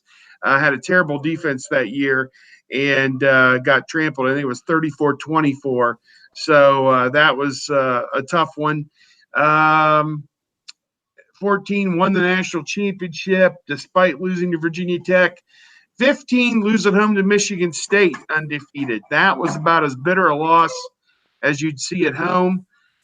16, Clemson in the playoff. That was ridiculous. and so on. So to rank them, I'd say, that they were the number one team in '98 when they lost to Michigan State. That cost them, I think, the inside track to the national championship because they could have played Florida State or Tennessee, neither of whom were all that great, would have been branded as the first ever BCS champions. And to lose at home the way they did, that was about as bad as it could possibly get. Blown out by Florida in the championship game, blown out by Clemson in the playoff. Those hurt. Different years. Those were terrible. There have been a few. I think I ticked off probably the 10 or 12 most terrible defeats for Ohio State over the last 25 years. But I would put Michigan State at or near the top of the list. And you could add them in for 2013 as well. That was pretty bad too, because they were headed to the playoff, no question, with the win. I don't know if that was a great Ohio State team. However, I think 98, 95, 96, 98, those were all great Ohio State teams, and just unfortunate the way it worked out. But to pinpoint one over the others, that's hard. I don't know. I'd have to really sit down and think about it. They don't lose at home very often. Texas was an epic loss. They had a 9-point lead with 5 minutes to go and blew the game, I think. Had to settle for 5 field goals in that game against Vince Young, and he was just a man. He led Texas up and down the field against the Buckeyes that day. So that's some of the ones I would look at. Yeah, that Texas game, if I remember correctly, Ryan Hamby dropped a touchdown pass that hit him right in the hands in the back of the end zone that would have extended the lead. And again, the Buckeyes, 25-22. I believe they had a 22-13 lead. Yes. Fairly late in the game, and Vince Young, really stepped it up. And to consider that team went on to go undefeated and beat what was considered to be a great all-time USC team in the national championship game, it would have been interesting to see how it would have played out if the Buckeyes had held on and won that game. And again, if Hamby catches the ball, they subsequently lost on the road. State. Yeah. So Penn State had one loss. Ohio State would have had a loss, and Texas would have had one loss, with USC in the clubhouse with no losses. I guess Penn State would have gone to the national championship game. Their only loss that year was with 1 second left on the clock against Michigan. Yeah, no question about it. It was a crazy year in the Big Ten that year in 2005 to see who was going to get to represent the Big Ten. And the Rose Bowl was closed off that year because of the championship game was played there. It was the last year before they went to the double hosting model in 2006. So the Rose Bowl was not open to the Big Ten that season. And so Penn State went to the Orange Bowl and played Florida State. Ohio State went to the Fiesta Bowl and played Notre Dame. I think the Big Ten won both those games to kind of flex its muscle that year on the national scene. But it is something when Ohio State puts itself in the position as it has through the years to play for so many championships and Rose Bowls and Big Tens and either to get into the national championship game during the BCS era or to get into the playoff now that we are in that era, and to see that the way that this has worked out here in the last few years. I hope I had my years and my format straight through that whole diatribe, but I'm sure Ohio State fans would give you their top 3 or 4, but I know for me, that 98 team, with Andy Katzenmoyer, Antoine Winfield, Joe Germain, D. Miller, across the board was one. David Boston was still there, one of the most talented teams. 95, I mean, the way they lit up the scoreboard, they didn't have the defense necessarily that a vintage Ohio State team would have had, but I think that that was a fabulous team as well. They were 11-0, I believe, going into that game at Michigan. Lost to them, and then in a matchup you wouldn't see today in the Citrus Bowl, they were both number 4. Ohio State and Tennessee were tied in the AP poll at number 4, and this was before you could kind of wildcat your way and get out there and play in one of the bigger bowl games for whatever reason, the Big Ten, the SEC sent Ohio State and Tennessee to the Citrus Bowl to play one another. There must have been enough conferences around then that there were still tie-ins for all the major bowls. And so they played each other in the rain down there, and Tennessee won that game 20-14, kind of a meaningless game and a footnote. But one of the better teams in Ohio State history in '95 ended up 11-2. So it's kind of the way it works. Yeah, and Eddie Georgia got stuffed at the goal line going in for a touchdown in that game, and the Buckeyes also fumbled inside like the 30-yard line going in for what could have been the game-winning touchdown against Peyton Manning and company. I'll also throw in the Michigan State game in 2013 in Indianapolis was odd in that the Buckeyes got down 17-0. They scored 24 straight. Then they gave up the final 10 to lose 30, or the final 17 to lose 34-24. The one game that I would add to all that is the 100th game against Michigan, which would have sent the Buckeyes to a BCS championship game in 2003. Despite the loss to Wisconsin, they were 11-1. They lost to Michigan up in Ann Arbor 35-21, and went on to beat Kansas State in the Fiesta Bowl. Yeah, I would say so. I think you had so many guys back from that 2002 national championship team who either stuck around to play one more year or were not NFL eligible yet. They were a lot of freshmen and sophomores from the year before on the championship team that came back. And that was a very good team in 2003. But as you said, lost that game to Michigan, may have been considered, as I vaguely recall, I'm not sure that they were top 2 or top 3, but they would have been, had they beaten Michigan, they would have been a tough team to keep out of that championship mix. That was a year there may have been a split championship. What was it? USC won the Rose Bowl and LSU won the LSU. Yep. Yeah, there may have been a split championship. So unless I'm getting my years confused, but any rate, yeah, it was that was another tough one. So many through the years, you talk about bitter losses. I mean, and really these were lopsided losses the last 2 years.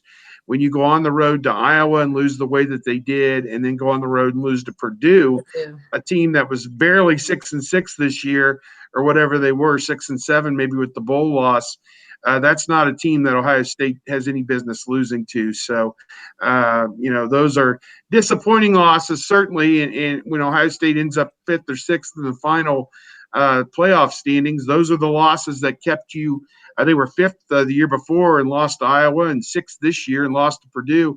You take those off their record, and they're in the playoff both years. So, and there were a lot of people saying they should have been in the playoff in spite of it. So, but at any rate, there's probably 15 or 20 games that we pointed out that have just been, bitter losses over these last. This is such a fun topic to discuss, but everyone's got their opinion on it. Steve Helwagen from Bucknuts joining us from 247 Sports to talk Ohio State football. Steve, we appreciate you jumping on the line. We've got a number of guests lined up, and unfortunately, this is what I run into when I do this and aren't able to schedule specific people at specific times. We've got a log jam here at 8:30 with Cam Underwood coming on as well, but we need to talk some Florida football next. Steve, we appreciate you again stopping by. We will continue through our march through Ohio State history with favorite players, best players next week. All right. Sounds good. Thanks, Steve. Mm-hmm. Mark Rogers TV, the voice of college football. This is the big celebration, and this is what took me about 14 seconds to put together before we hit the air, was blowing up 3 balloons, and there we go. And then we've got the replacement for Bubbly. That's the best I could do.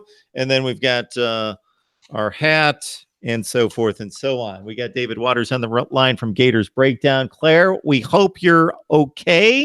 Oh, yeah. For just a few minutes here, we got David on the line. And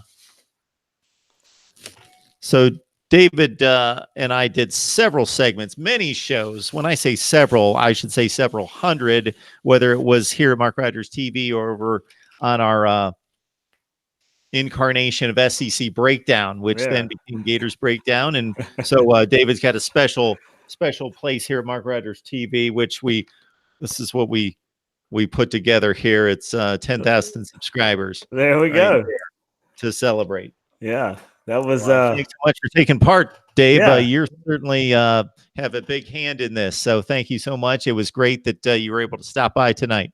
absolutely. Got home a little late, but I was going to try and jump on here. So yeah, big doing big time things, Mark, and of course, it's well deserved. From all everybody that you get to come on and talk college football, and like you said. I don't even know how many years ago it was when we started, because it was first just me and you.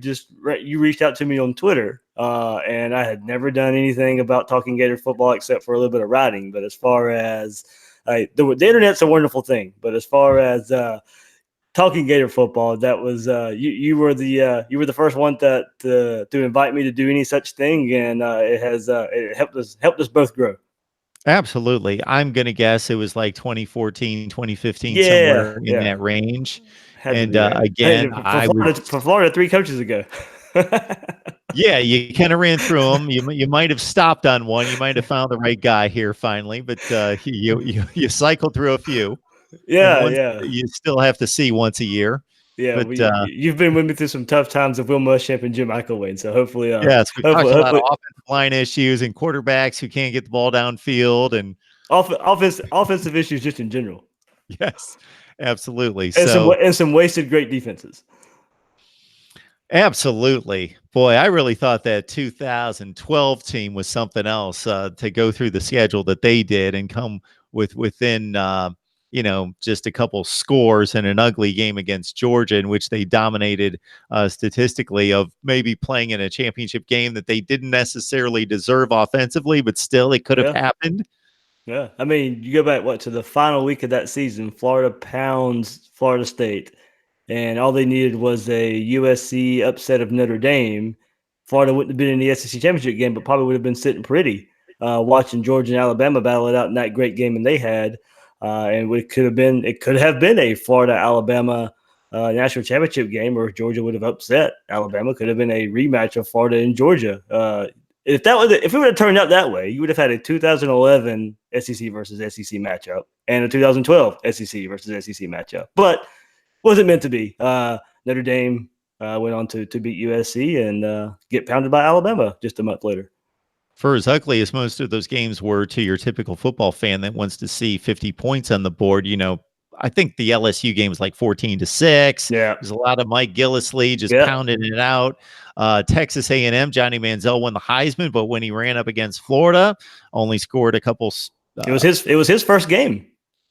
That's right. It was his first game. Yeah, at home, and it was like a 20-14 type game. Yeah, they come out. A&M was had Florida's defense stifled for that first half. It didn't let the game get away from him. They completely shut him down in the second half. But yeah, what a brutal schedule. They played 2 of the top teams in the West. The East was strong then. Yeah. Florida State at the end of the season, who won the ACC and won the Orange Bowl, and Florida was able to navigate that somehow. It looked ugly, and they threw like 12 touchdown passes that year, but they somehow navigated with that defense again. So, man, we'll move it up to 2019 and between now and once we get to that first week of August, you're going to do a lot of studying of this football team. You obviously have the pulse on recruiting. Has anything happened there recently to get excited about? Not to get excited about. It's been a little bit of bad news with DeMarcus Bowman, 5-star running back from a pipeline at Lakeland for Florida, committing to Clemson. And Florida fans felt good about that commitment for a little while, but about a month ago, you kind of could read the tea leaves there. And I see the Clemson and Gator helmets right beside each other, Mark. So maybe you saw that coming. Talking about this, but it's synergy. Everything works here. Even when we don't intend on it. Right. But yeah, losing DeMarcus Bowman was a big hit there. And Florida, like I said, Florida fans really thought he was going to be in the fold coming from Lakeland. You got 3 guys from that class, from that school last year. All remember the Lakeland 7 that Urban Meyer was able to get from the Pouncey twins and Chris Rainey, the Ahmad Black. So you really thought Florida had an advantage with the Bowman coming from Lakeland, but it wasn't meant to be. Clemson gets another 5-star, and this time a running back from the state of Florida. And it's kind of been the theme, Mark, and that's what the latest episode of Gators Breakdown has been about, is kind of following recruiting after this. And the top 2 players in the state of Florida, one from Lakeland, one from Jacksonville, 2 5-stars are both going to Clemson. So, that kind of hurts for Florida fans. When you talk Florida football and want to lock in on it, there it is right there. Gators Breakdown. You can catch it right here on YouTube or your favorite audio platform. Dave, a few weeks ago, I canvassed my viewers to see if there was a particular live stream that they would like to see dedicated to a particular program, a particular team each week. And a number of people have said Florida. And I was like, oh, whoa. I'm a bit overmatched there. I don't know if I can dive into the Florida Gator market here, even though I cover everyone and certainly bring you on in particular to talk Florida football. No, I'm not competing with Gators Breakdown. Let's maybe that might be like my 37th choice, but I would love to talk Florida football. I love talking any football, but just go to Gator. I told him just go to Gators Breakdown. Certainly stay here, but go to Gators Breakdown. We'll bring on Dave as much as possible, but I'm not going to try to dive into a live stream every week with Florida football. There's just no reason to do that. So you got it covered. There's no question about that. Well, Mark, you helped, like I said, you helped me get started, and it was good times with SEC Breakdown with Chad and Mike, and kind of what came from that. It was a little too hard to match up 4 or 5 people's schedules that we tried to do every week. But oh my goodness, Gators Breakdown was born from it, so that was the plus side of it. Those videos are lost somewhere on your site and my site. They're about 492 pages away, but if anybody can find them, just look up SEC Breakdown either on my channel or Dave's, and you'll find some fun stuff. We had a great time. We had huge plans. We were going to do it big. We were going to conquer the world, and some good came out of it, and some great friendships. No question about that. Absolutely. I still bring Mike on every year to talk Florida, Tennessee. So that's right. That's a lot of good has come from it. All right, Dave, thanks for stopping by. Again, like I've told a few other people, it makes the night even more special with you jumping on the line. So I'm glad you could take the time. Thank you much, Mark, and congrats on the 10,000. Thanks, Dave. Mark Rogers TV, the voice of college football. This is the big celebration. I'm going to be sending a link here in just a few minutes to Cam Underwood from State of the U. We've got him scheduled for 8:30, but we got to talk to Claire Crawford. Yes. Look, Claire's on the line. So, Claire, thank you so much for stopping by. Thank you for having me, and congratulations on 10K. I wrote a song for you. Here it goes. Okay. I was about to be doing some other work. No. I got to stop and really take this in. Okay. Nope. Nobody wants to hear that. The big buildup. No, I said just kidding. I didn't actually make a song. Nope. We could really test your writing skills and see if you could just off the top of your head. It would absolutely be I have asked you to do way beyond just anything conceivable here. You have delivered everything. That's a bit much. Claire, how you been? Excellent. How about you? I've been good. We're having our big celebration tonight, or our little celebration. Where we're not much into planning here. We pretty much hit record and start talking. So basically that's what we're doing here tonight. So as you could see, I rounded up whatever I could grab, but I did get the cake. Did you see the cake? I didn't see the cake, but listen, I'm like a week and a half away from my powerlifting meet, and I'm trying to make weight. So if I can avoid seeing cake right now, that would be great.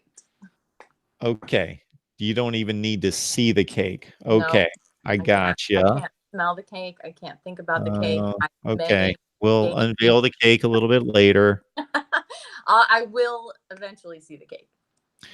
We did not have a chance to talk any Ohio State football during spring practice. You don't really need to focus just on spring or the spring game, but just really your vibe during the offseason minus Urban Meyer plus Ryan Day plus Justin Fields, and where you think the program is and the football team. I think they're just as talented as they've pretty much ever been. I think they're loaded and ready to go. I am, I can understand both schools of thought. Minus Urban Meyer, this being a huge hit, but I can also see where we've seen first-year head coaches that were very capable, up-and-comers, be able to take and just hit their stride from year one. So I can see either scenario playing out in regards to there being a bit of a momentary slight step back and missing Urban from a certain standpoint, but Ryan Day also could have a banner first year. Guys like PJ Fleck and Tom Herman and I'm going to lump Lincoln Riley into that category. I don't think it's out of the question for Ohio State to expect that standard from Ryan Day, especially since we've actually seen it in action as fans, what Ryan Day can actually do, even though he was just an interim coach for those couple games. I think Ohio State fans were overall impressed with the discipline on the team. Obviously, there's been some major shifts happening. Cam and I match, apparently. I'm having a squirrel moment. I see Cam in the log jam. This is not Gator Orange, okay? You definitely, Claire, do not have the turnover chain on. You have a chain there of some sort. So yeah, I think, with all the transfers and, some bubbling up going on, it doesn't seem to be anything terribly significant. As a matter of fact, the Big Ten is riddled with quarterback transfers this year. So it'll be interesting to see how the complexion of Big Ten football kind of changes a little bit with some of that. And they're from everywhere. What I was really thinking about is obviously Ohio State notoriously has another really strong group of running backs heading into this season. And with Ryan Day running this very pro style offense, Justin Fields notoriously is a little better runner or has a more of a proclivity for it than say a Dwayne Haskins. But I'm curious as to, now that J.K. Dobbins isn't splitting time with Mike Weber, most likely will not be splitting time with DeMario McCall other than maybe just for some, kind of garbage time stuff, unless we see DeMario back at H-back, which I don't think we do. DeMario also has to get healthy, and Master Teague is taking the multitude of the second team reps. So I'm kind of curious to see what J.K. Dobbins can do now that the governor is off, per se. Do we get to see 2017 J.K. Dobbins, or is he going to be kind of stifled by Ryan Day's offense? So I'm mostly curious about that. That was kind of my big prediction. I think he's going to be somebody that they lean on with an offense that's really not going to be super gelled in the beginning. It's not going to be completely cohesive to start with, especially with a transfer. And I'm, again, not saying that Justin Fields hasn't bought into the system yet, but it's a lot to take on. So I can see JK being an integral part of this offense. We appreciate Claire Crawford jumping on the line to talk Ohio State football, but mostly to bask in the celebration of 10,000 subscribers. We appreciate Cam hanging on for just another second as he's got his normal slot here at 8:30 Eastern time, but we've got a bit of a logjam and just a different format tonight, but we'll get to Cam in just about 30 seconds.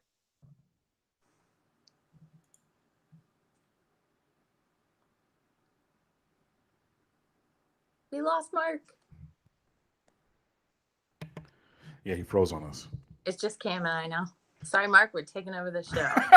X gives Michigan a 41% chance of going to the college football playoff and gives Ohio State a 6% chance of going to the college football playoff. There just seems to be a dysfunction in the computer metrics there. So speaking of computer dysfunctions, we lost you for about the last 45 seconds. So you did. Uh-oh.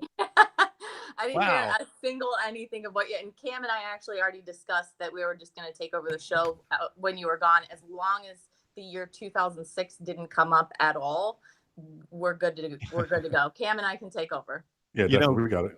You know, Cam and Zoe Alonso Oliver took it over last week and nobody missed me. So I'm sure with you replacing Zoe, even more so, people would not be missing me.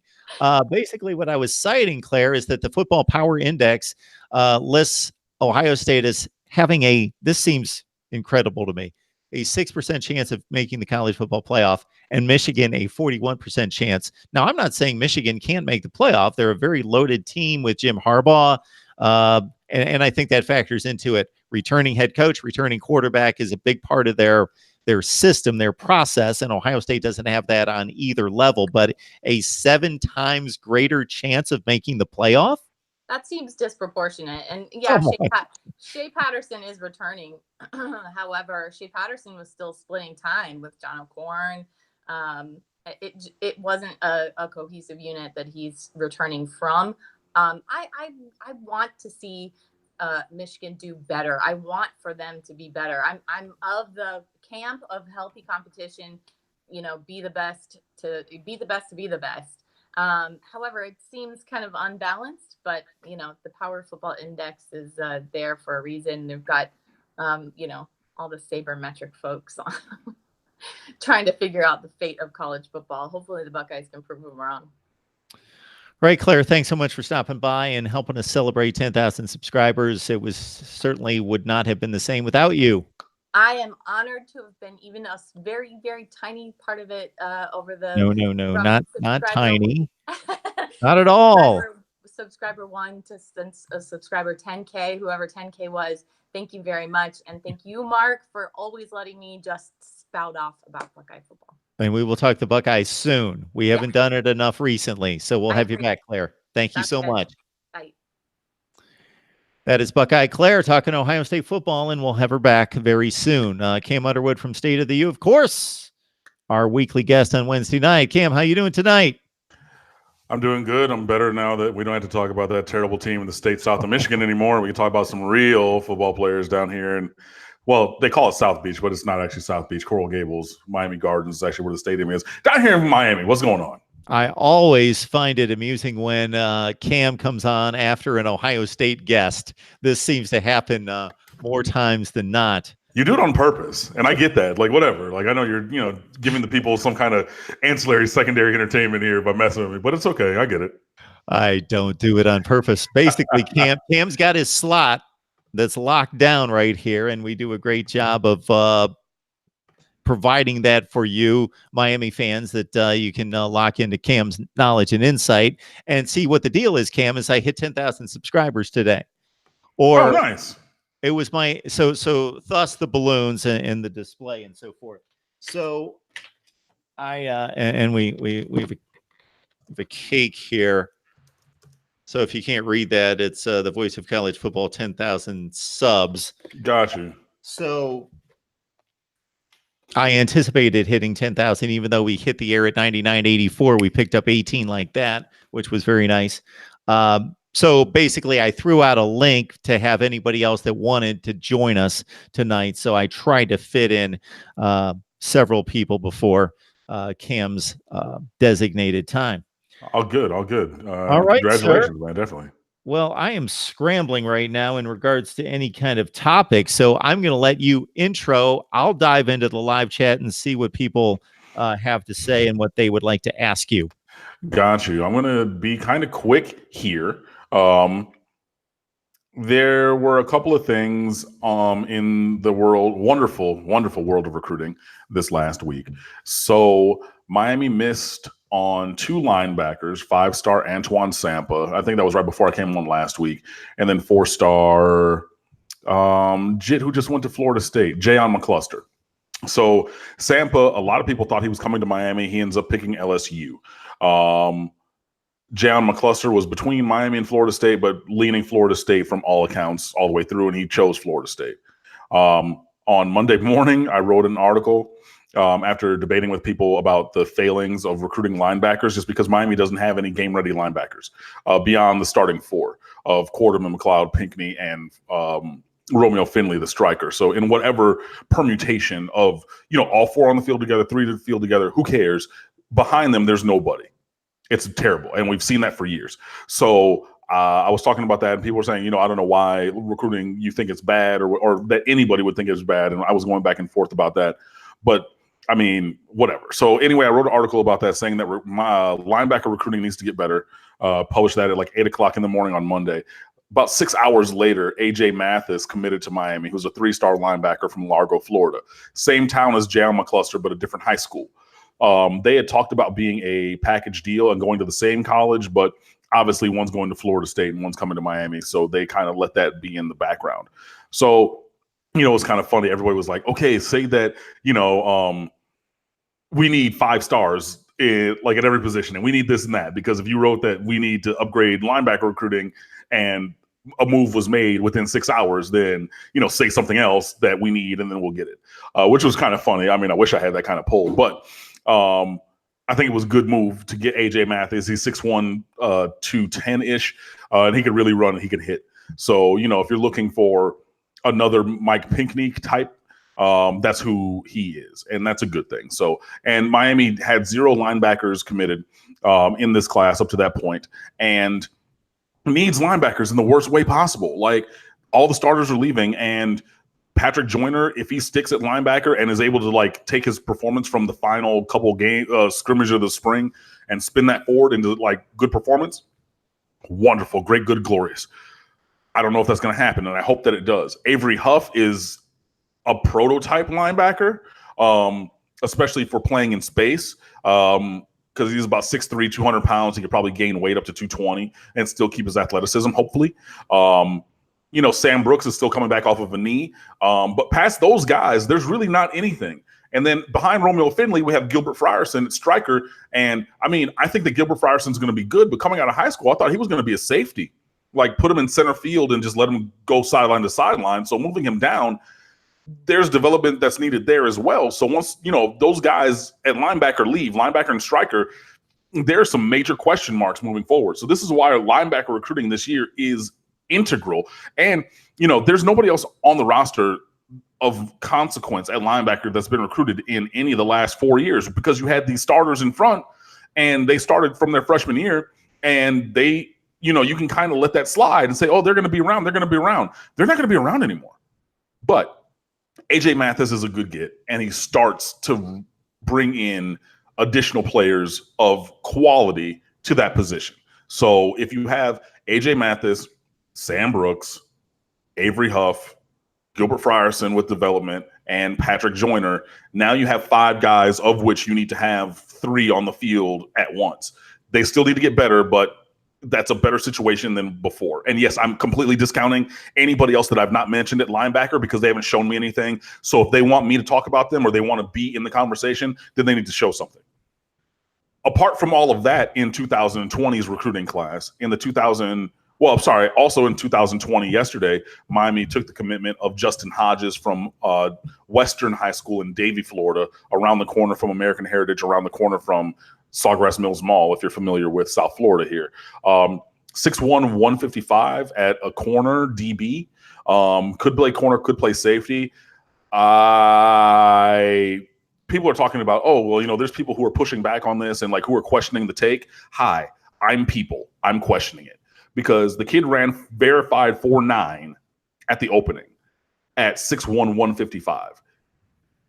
That gives me great pause. And I know people are talking about, well, you know, oh, watch the film. I've watched the film. I've seen Western play a couple of times in person because, you know, they play in a district with Miramar and they play with other teams that you would watch. So I've seen him play a couple times. And yeah, like, he's a decent enough high school player. But a take this early of a guy who, one, is that underdeveloped at that size.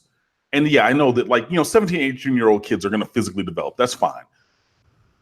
But a 4.9 40. I mean, 4.89, so like a 1/100th of a second slower than 4.9. Like that's backup plan. That's a plan B, plan C type kid. You know what I mean? I mean, Miami doesn't recruit linebackers who run 4.9, but we're recruiting a DB / athlete, you know, an edge player, a skill position player who runs 4.9. I don't know, man. And, you know, people are talking, oh, well, maybe it was a slow track that day, or maybe this, or maybe that. Yeah. It could possibly be any of those things. I go off of what I've seen. And what is verified is he ran 4.9. You know what I mean? And like, oh, yeah, he, you know, plays a little bit faster on the field. I'll give him that. He's not completely stuck in the mud, but he's not going up against any of your Rio blazing guys. I mean, like, love him, and I love him on my team. Al Blades Jr., who is, I think they're cousins, by the way. But Al Blades Jr. got burned by Terrence Horn from Miramar, who was a track star, and he went to USF. He had the 290-something yard kickoff returns in the same game, that kid, Terrence Horn. And he went straight by him. So I mean, there's other guys, and Al Blades ran like a 4.6-ish. You know what I mean? Like verified, and that just gives me I don't know, man. Like, yeah, I saw the Twitter video of Justin Hodges jumping 6 feet onto like the plyometric boxes in the weight room and like things like that. I mean, and like, look, I'm not going to say he's not explosive because, dude, if you jump up 6 feet, you jumped up 6 feet. Full stop. But like, I don't know. It seems like a reach. It seems like Justin Hodges to me is a kid that you take after you miss on other kids, but you're taking him now in May. Why? And I get that he's 6'1" with long arms, but I just don't see it. I don't. And if you're out there and you're a person who sees it, okay, like we can disagree on that point. But yeah, so he committed yesterday and I wrote up about that. But yeah, I mean, it was kind of a cut and dry piece because, like, quite frankly, I'm not enthusiastic about him as a prospect. And, maybe he's 3 years before he is a contributor guy, like Michael Jackson, who was a part-time guy. His third year as a redshirt sophomore, stepped up to being a starter. His fourth year as a redshirt junior. Maybe Justin Hodges is that. But in any event, he's in the 2020 recruiting class right now, which currently ranks 4th nationally. So that is 2 misses at linebacker, 1 commitment at linebacker, and 1 commitment at DB/athlete/ I don't know.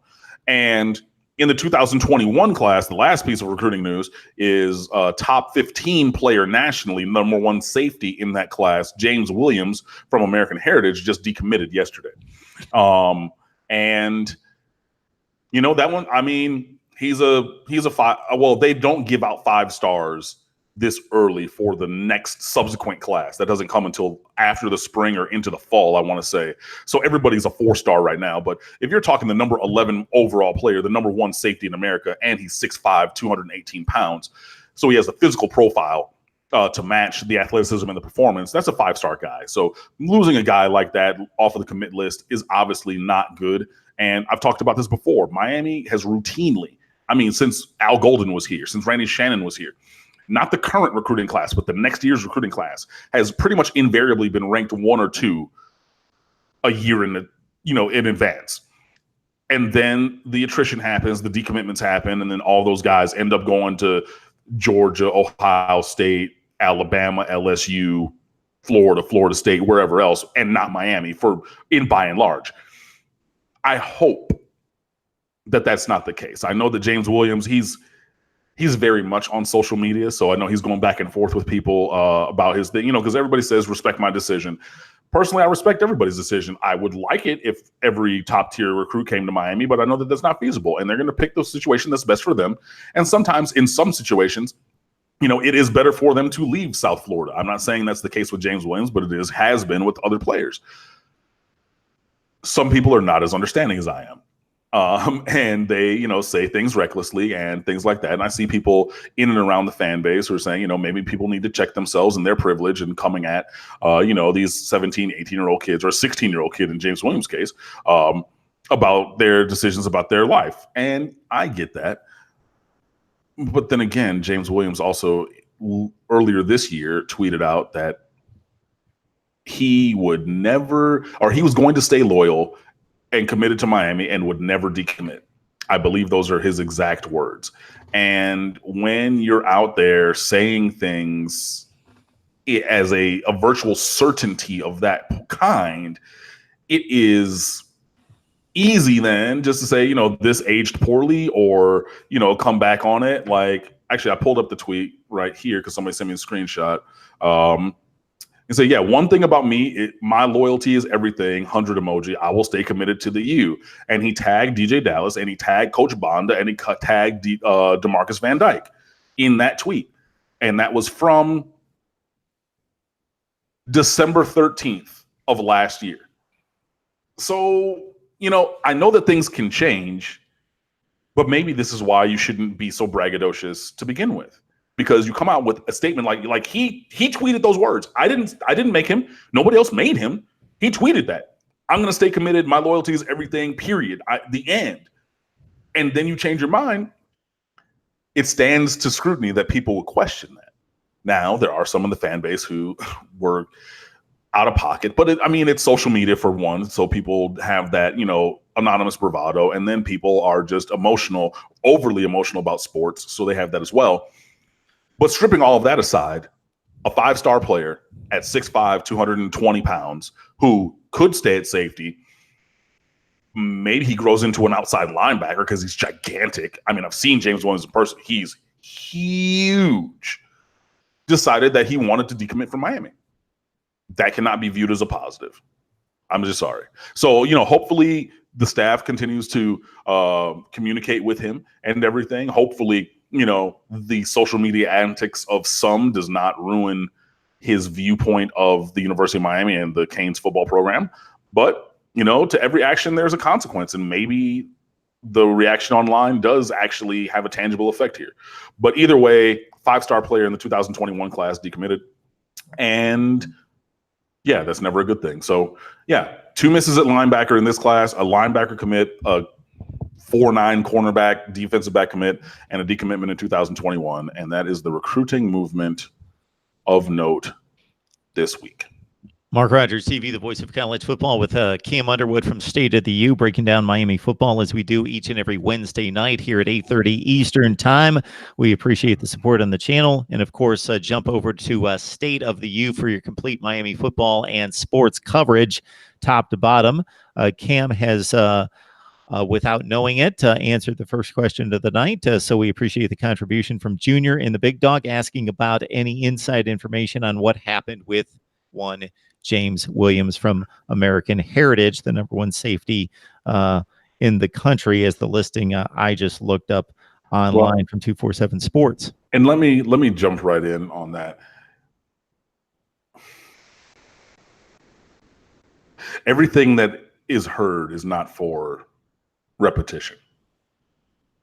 If you want to go back to the Gerald Willis situation, if you want to go to anybody's recruitment, if you want to go to those things, like, if I can say it, I will, in general. Like, y'all know me. Like, I keep it 100, like, on here, on the website. Like, I'm not really one to hide things that are able to be said. That's all I want to say about that.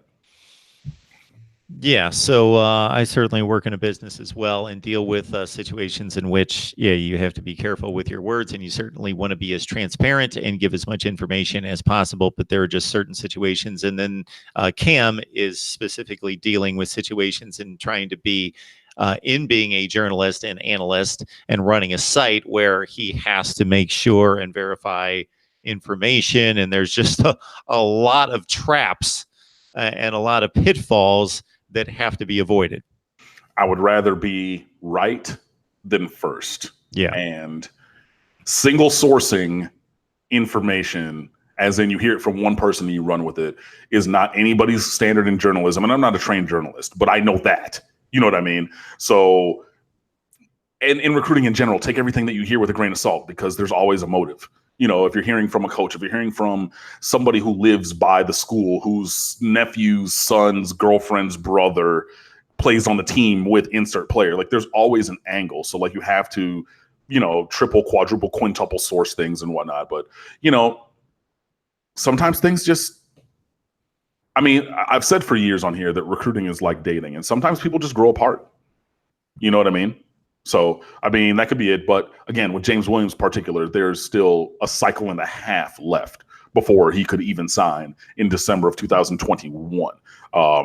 So that's 19 months from today, 19 and a half months. Like, there's still plenty of time. So, things will happen as they're supposed to. And if he recommits to Miami, we'll welcome him with open arms. If he chooses to go to insert other school here, it wouldn't be my favorite thing, but I'm not going to, wish ill of the kid. Godspeed, all the best.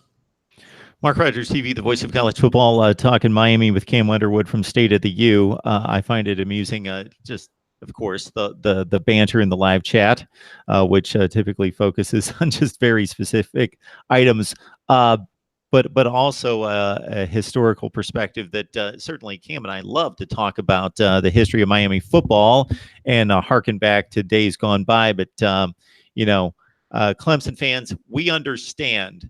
We totally understand that you have bragging rights over everyone at this point, and specifically over Miami. There is no reason for me to ask Cam about about games that have yet to be played that are just, we know Cam's stance, and any logical person who follows football and knows the talent at Miami, but also knows what's been built at Clemson and where we stand in the ACC right now. For us to reiterate that umpteen times is just basically that Clemson is the best football program in the country right now. They certainly had the best team in 2018, arguably the best, right there at 1 or 1A, and certainly by far the best program right this second in the ACC. Can they be had? Can they be caught?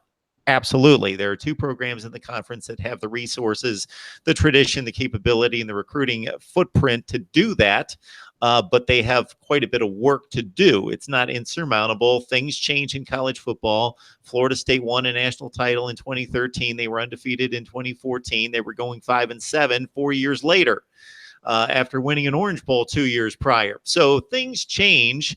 And especially when you have the recruiting footprint that those two schools do in particular. So there's no reason for us to debate where Clemson currently stands in college football. The record stands, and it is what it is, but we also know the capabilities and the resources at what I would consider to be the only two legitimate stops in the conference that can challenge Clemson. Yeah, and I mean, I think that that's just true just because of resources and everything. And I mean, Miami always, has good talent. And like, I mean, no, nobody's recruiting. I mean, Clemson could potentially put together the best class in the history of recruiting rankings this year. They've already turned down a 5-star defensive end who wanted to commit about a month ago. And they said that they're full for a 5-star already. Like, that's the kind of, recruiting they're doing. The last two times that Miami and Clemson played, Clemson has beaten Miami by an aggregate of 93-3. I have nothing to say.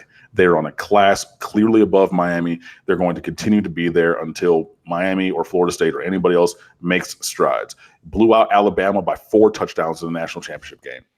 Y'all are the baddest dudes on the block. Period. The end. Enjoy it. Like, hey, talk your stuff. Come on here and like everything. Like, you're the bullies. And I mean, everybody else is trying to beat up the bullies, but y'all are the bullies right now. So ride that. And it's fun, and it's great to be in that position, and you've certainly experienced it. But it's great to be in that position and to be able to talk some smack. But I don't know, at some point it seems to, especially when we're like 5 weeks or 5 months deep into the off season, it gets to a point where I'm questioning whether people are actually gaining some of their own self-worth from their football team's accomplishments. And that's where it seems to be a bit petty. I mean, look, I run a website and we're selling merch through Breaking Tea that has the slogan, "Let's be jerks" on it. I'm not going to be here to tell somebody not to be braggadocious about their team as they're good, because I will tell you, again, I was a freshman at Miami in 2000. We lost the second game my freshman year at Washington and didn't lose again until my senior year because that Fiesta Bowl was a travesty and Terry Porter went to Ohio State and he rigged it and that was cheating and that was wrong. So like I said, we didn't lose until like my 6th or 7th game my senior year after losing my second game my freshman year. If there was anybody who was talking stuff then, trust and believe it was me. If there's anybody who thought that was going to ride forever at that time, trust and believe it was me. All that glitters is not gold, and everything that's great comes to an end. So if you're riding this golden era of Clemson football where you won, your first national championship since 1980. Well, no, 1980. 81. Yep. Exactly. Yo, enjoy that. Like, I was born in 1981. So you're like, they had not won one since I was breathing, since that happened, I was, because that was the 81 season. But yeah, so like when I was an infant was the last time that they won one at Clemson. And now they're, they've won 2 out of 3 and look like they could go on a run. Enjoy it. Because as quickly as it got here is as quickly as it can go away. And I know that I remember when Clemson, #Clemsoning was a thing. And don't think that can't happen again, because it can. Because if you have a 5-star quarterback who doesn't pan out, like Kyle Wright replacing Ken Dorsey, and you think that everything's going to keep rolling, and then somebody gets injured, and then somebody leaves, and somebody decides to go to Florida State, or decides, in your case, to go to South Carolina or Alabama or whatever else. The margins are so thin. So while you're on top, enjoy the ride. And it is a wonderful, euphoric feeling. I've been there, luckily, in my lifetime. I've seen that. Every team that I support has won a championship in my lifetime, except for the Detroit Tigers, because they're never going to win one again. But, well, I mean, I was 3 in 1984 when they won one, but I don't even think that my family moved back from Los Angeles, where I was born at that time. So, I mean, yeah, I haven't seen one, but I've seen the Pistons, Red Wings, Tigers, well, the Detroit Lions, of course, because they're terrible, so they're never going to win one, and the Miami Hurricanes. But when you're on top, enjoy it at the top, because you won't be on top always. And I don't mean that you specifically, Clemson. I mean that you, plural, to anybody. You will not always be at the top, whoever you are. So while you are there, enjoy it. Yeah, some folks would be surprised to know that Alabama had a football season in this century, which the century is only 19 years old. So this was, I don't remember the exact year. I think it was 03 would be my best guess, but it was within 2 or 3 years in which they won 3 games. That seems completely inconceivable that could happen. But Alabama went 3-8 one year just in the last 15 seasons. Let me ask you this, Cam, because this became a big discussion point in the live chat. It might have been right after you left last week, or maybe it was another live stream I was doing, and there was a debate over blue bloods. So I think this can be interpreted a number of ways, but some people were asking me whether this can change because we get stuck in these schools are blue bloods. Okay, what Clemson is currently doing, at what point? So can blue bloods change, or is that kind of a birthright that will never change? Or do the Miamis and the Florida States that come around in the 70s and 80s and now Clemson, not that they haven't had a good football past, but nobody would argue that they've been an elite football program until now. If they continue this for 10 or 15 years, do then they become a blue blood? What's your definition thereof? Blue bloods is really looking historically. So I don't necessarily think that you can become a blue blood. I think that you can kind of change the game so that in the current state of things, then you have added gravitas or importance, again, when Miami was winning, I mean, Miami's always relevant. I don't care what anybody says, because people always talk about Miami even when we're winning or losing. But when Miami was winning in the late 90s into the 2000s, the beginning of the aughts and everything, you can't tell me that Miami wasn't up there. I mean, if you go back to the 80s and 90s, first championship was 1984. So you have a 35-year history now, of Miami as a championship caliber team. Not every single year, but it is more than just a decade even. Because in the 80s and 90s and 2000s, there was championships across 3 decades, and that put Miami into that elite level. So I maybe it's a semantic thing for me. The blue bloods are always going to be Texas, USC, Ohio State, Michigan, Penn State, Notre Dame. Those. That's what's going to be blue blood to me. And I'm weird. Sometimes I'm a traditionalist, and sometimes I try to push the envelope. But in this, I feel that term has that added association with it. Of these are teams that were good in championship caliber teams, the Oklahomas of the world, who won, in the 60s and 70s and things like that. But everybody, if you look back into back to the 1880s and on, Michigan and Notre Dame were winning all of these championships in the in the war era, the 1920s, 30s, 40s, things like that. That to me is what a blue blood is. But I think that you can separate the blue bloods and the elite history from 100, 150 years ago of college football to who is at the top of the sport now, who the power programs are now. And again, to me, it is a completely semantic thing. It's just really a wordplay kind of a thing, because it would be asinine for anybody to say that right now Clemson is not, whatever adjective you want to use for at the top, elite, power program, center college football, whatever you want to say, Clemson, Alabama, Ohio State, who I hate, those teams, you're not going to say that it would take supreme haterade and a refusal to accept reality to call them anything but top tier elite, no matter what verbiage you're going to use. Would I necessarily call all those teams perpetually, if I'm going back, as a blue blood? No, but the power programs are always going to be the power programs, and that part is what can change to me. So the blue blood name, Yeah. Okay. So if I go back, because I was, Mark just asked me this, so I'm working it out on the fly. Sorry. But if I go back and I put, a fine point on it, a blue blood is a team that was historically successful back, I would say, before 1980, back, 100 years in front of that. Your power programs are the teams that are currently successful within a decade's time in the current formation of college football moving forward. That's my answer to the question. So somebody was just calling in. I'm not going to take any calls.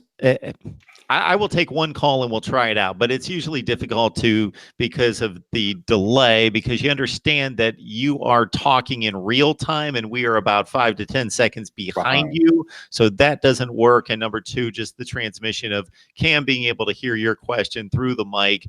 We could try it once if somebody wants to call back, but we will give it a very limited shelf life if we can't hear or Cam cannot hear your question. All right, Mark Rogers TV, the voice of college football. We encourage you to jump over to State of the U to check out Cam and the rest of the crew there at State of the U talking Miami athletics. And of course, we are celebrating 10,000 subscribers. So I took all of about 14 seconds to blow up 3 balloons, throw them on the set, and here you go. Bought myself a cake. What I did, Cam, was I had a number of people say, you got to celebrate this. Look up different people on YouTube, YouTubers who have reached 10,000 subscribers. And I saw all sorts of people on top of mountains and, jumping in pools and doing all sorts of stuff. So this is pretty subdued in relation to that, but I didn't put a whole lot of thought into it. But here we are at 10,000. Hey man, I mean it is a monumentous occasion to get 10,000 subs and everything, and yeah, it's interesting because you're talking about how you were setting up to celebrate. A little bit about me: I have never successfully blown up a balloon in my entire life. So which part of the process is the most difficult? If I could do it, I could tell you, but I don't know. Like I don't know. Like I make water balloons great because, I put it on the spout and, just turn that on. But I personally have never blown up a balloon. Well, this is extra surprising coming from you because if nobody's really noticed, so a lot of you Miami fans, and it's not the amusement of the hot air joke. It's just the fact that if you haven't noticed, some of you are just locked into the analysis, but have you noticed the actual delivery Cam brings? So he has a vocal background. He's obviously got the pipes. Let's just state it that way. So to not be able to blow up a balloon. Now, the issue I had was getting the balloons tied because it's been years and years and years since my kids were, 5 or 10 years old and I was blowing up balloons all the time. And so it took me several tries to get them actually tied. That was the difficulty. I mean, if somebody else blows it, I can tie it up, but yeah, I've never actually just sat there and blown up a balloon myself. So yeah, that's your Cam Underwood fun fact for the day. So figured I would share that since you mentioned it, but yeah. Cam, is there anything possibly that could happen between now and the first week of August that could alter your evaluation of the quarterback race? Not really. The only thing that would really alter it would be somebody transferring, because I think that all three, that being Tate Martell, Jaron Williams, and N'Kosi Perry, are on equal-ish standing. It's an open race, and all three can win because all three bring unique traits to the field. Tate Martell has the Johnny Manziel-like scrambling ability, the ability to turn a broken play into a highlight reel. Jaron Williams is the most polished quarterback, making his reads, throwing with anticipation, things like that. And the prototypical build at 6'2", 215, 218, 220, whatever he is. N'Kosi Perry just has a cannon for an arm. He's tall and thin, has that whip-like action with his arm, 6'4", 190 pounds. And he can run also, but, he has that added kind of a thing. So each player has their own skill set that they bring. And I think that they're going to still battle between each other going forward. So I don't think that the summer, all three of them are going to be on campus. Summer A session starts in 2 weeks. It's like May 20 something. or like the 20th itself. And so like the move-in day is the 19th. Yeah. Yep, exactly that. So Monday the 20th is the start of summer A session. That means players will move in, the new players and everything on Sunday the 19th. So that would be all of your additional guys from the recruiting class who graduated high school and things like that. Your transfers and guys like that will be coming down as well. So there's going to be involuntary workouts. Like all three quarterbacks are going to be working with receivers. You know, Tate Martell was working with KJ Osborne already. Jaron Williams was working with, a couple receivers. N'Kosi Perry stayed after practice a couple times. They're all going to, I hope, put in work. But I don't think that any of the work that they put in, because everybody's going to be putting in work, is going to really separate them in that huge of a way. I'm sorry, I'm looking on something on my door. Anyway, I don't think that anything that happens. Anything you need to take care of. No, I'll be all right. But nothing that's going to.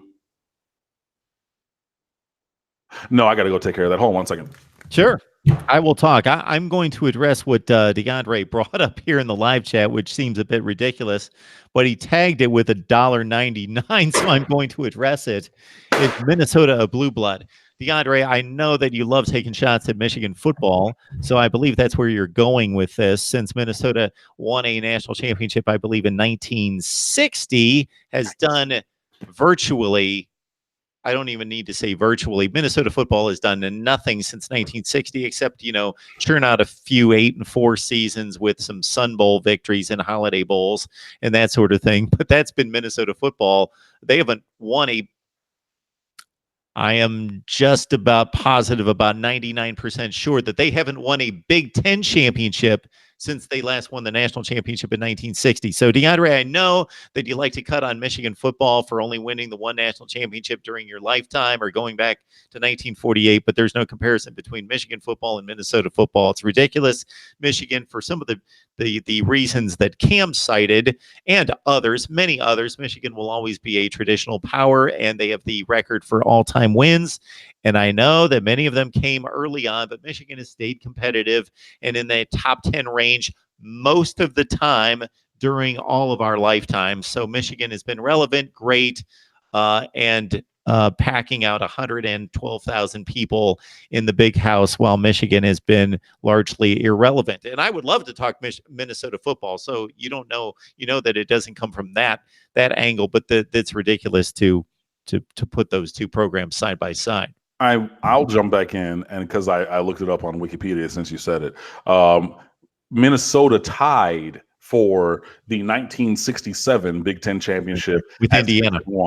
With Indiana, right? And Purdue. Oh, Purdue, Bob Greasy. Yeah, because Indiana went to the Rose Bowl that year. But yeah, so I mean that was the one, and that was the only one past 19. I mean there was 1960, and if I go back further, I don't know that I'm going to run into them again. But yeah, I just wanted to put that until 1941 and 1940. Respectively. See, Cam, actually, I'm big into conference championships because it's a tangible championship. Obviously, the history of college football has awarded national championships based on votes. And then even in the BCS era, the final two was based on a vote/computer. And then even in this system, it's a selection process. The conference championship has been a legitimate, tangible championship regardless of conference. So I know what I'm getting objectively with a conference championship.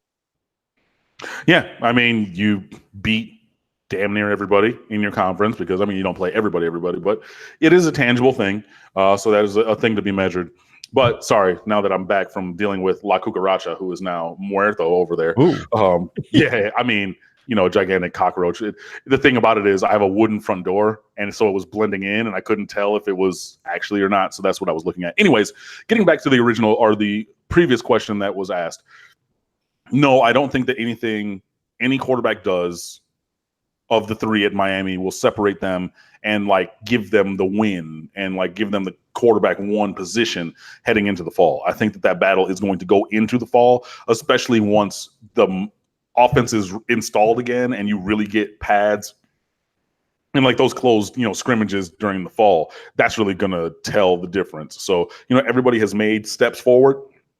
And that is a good thing, but the battle is yet to be won. Cam Underwood, State of the U, talking Miami with us each and every Wednesday night. Cam, we've got a question coming from Junior and the Big Dog, who would basically just like kind of an overview of the injuries that were sustained during spring ball. Oh, that's a good question. So the injuries that were sustained in spring ball, Brevin Jordan got hurt. It was like a knee, I want to say. So he was held out. Mark Pope and Brian Hightower also, they both had like little arthroscopic surgeries. Again, a little surgery is one done on someone else. But they should both be back. Lorenzo Lingard was hurt from the fall during the season, and he was still rehabbing in the spring. DeAndre Wilder with his, I believe, neck issue was held out in the spring. Somebody else got dinged up.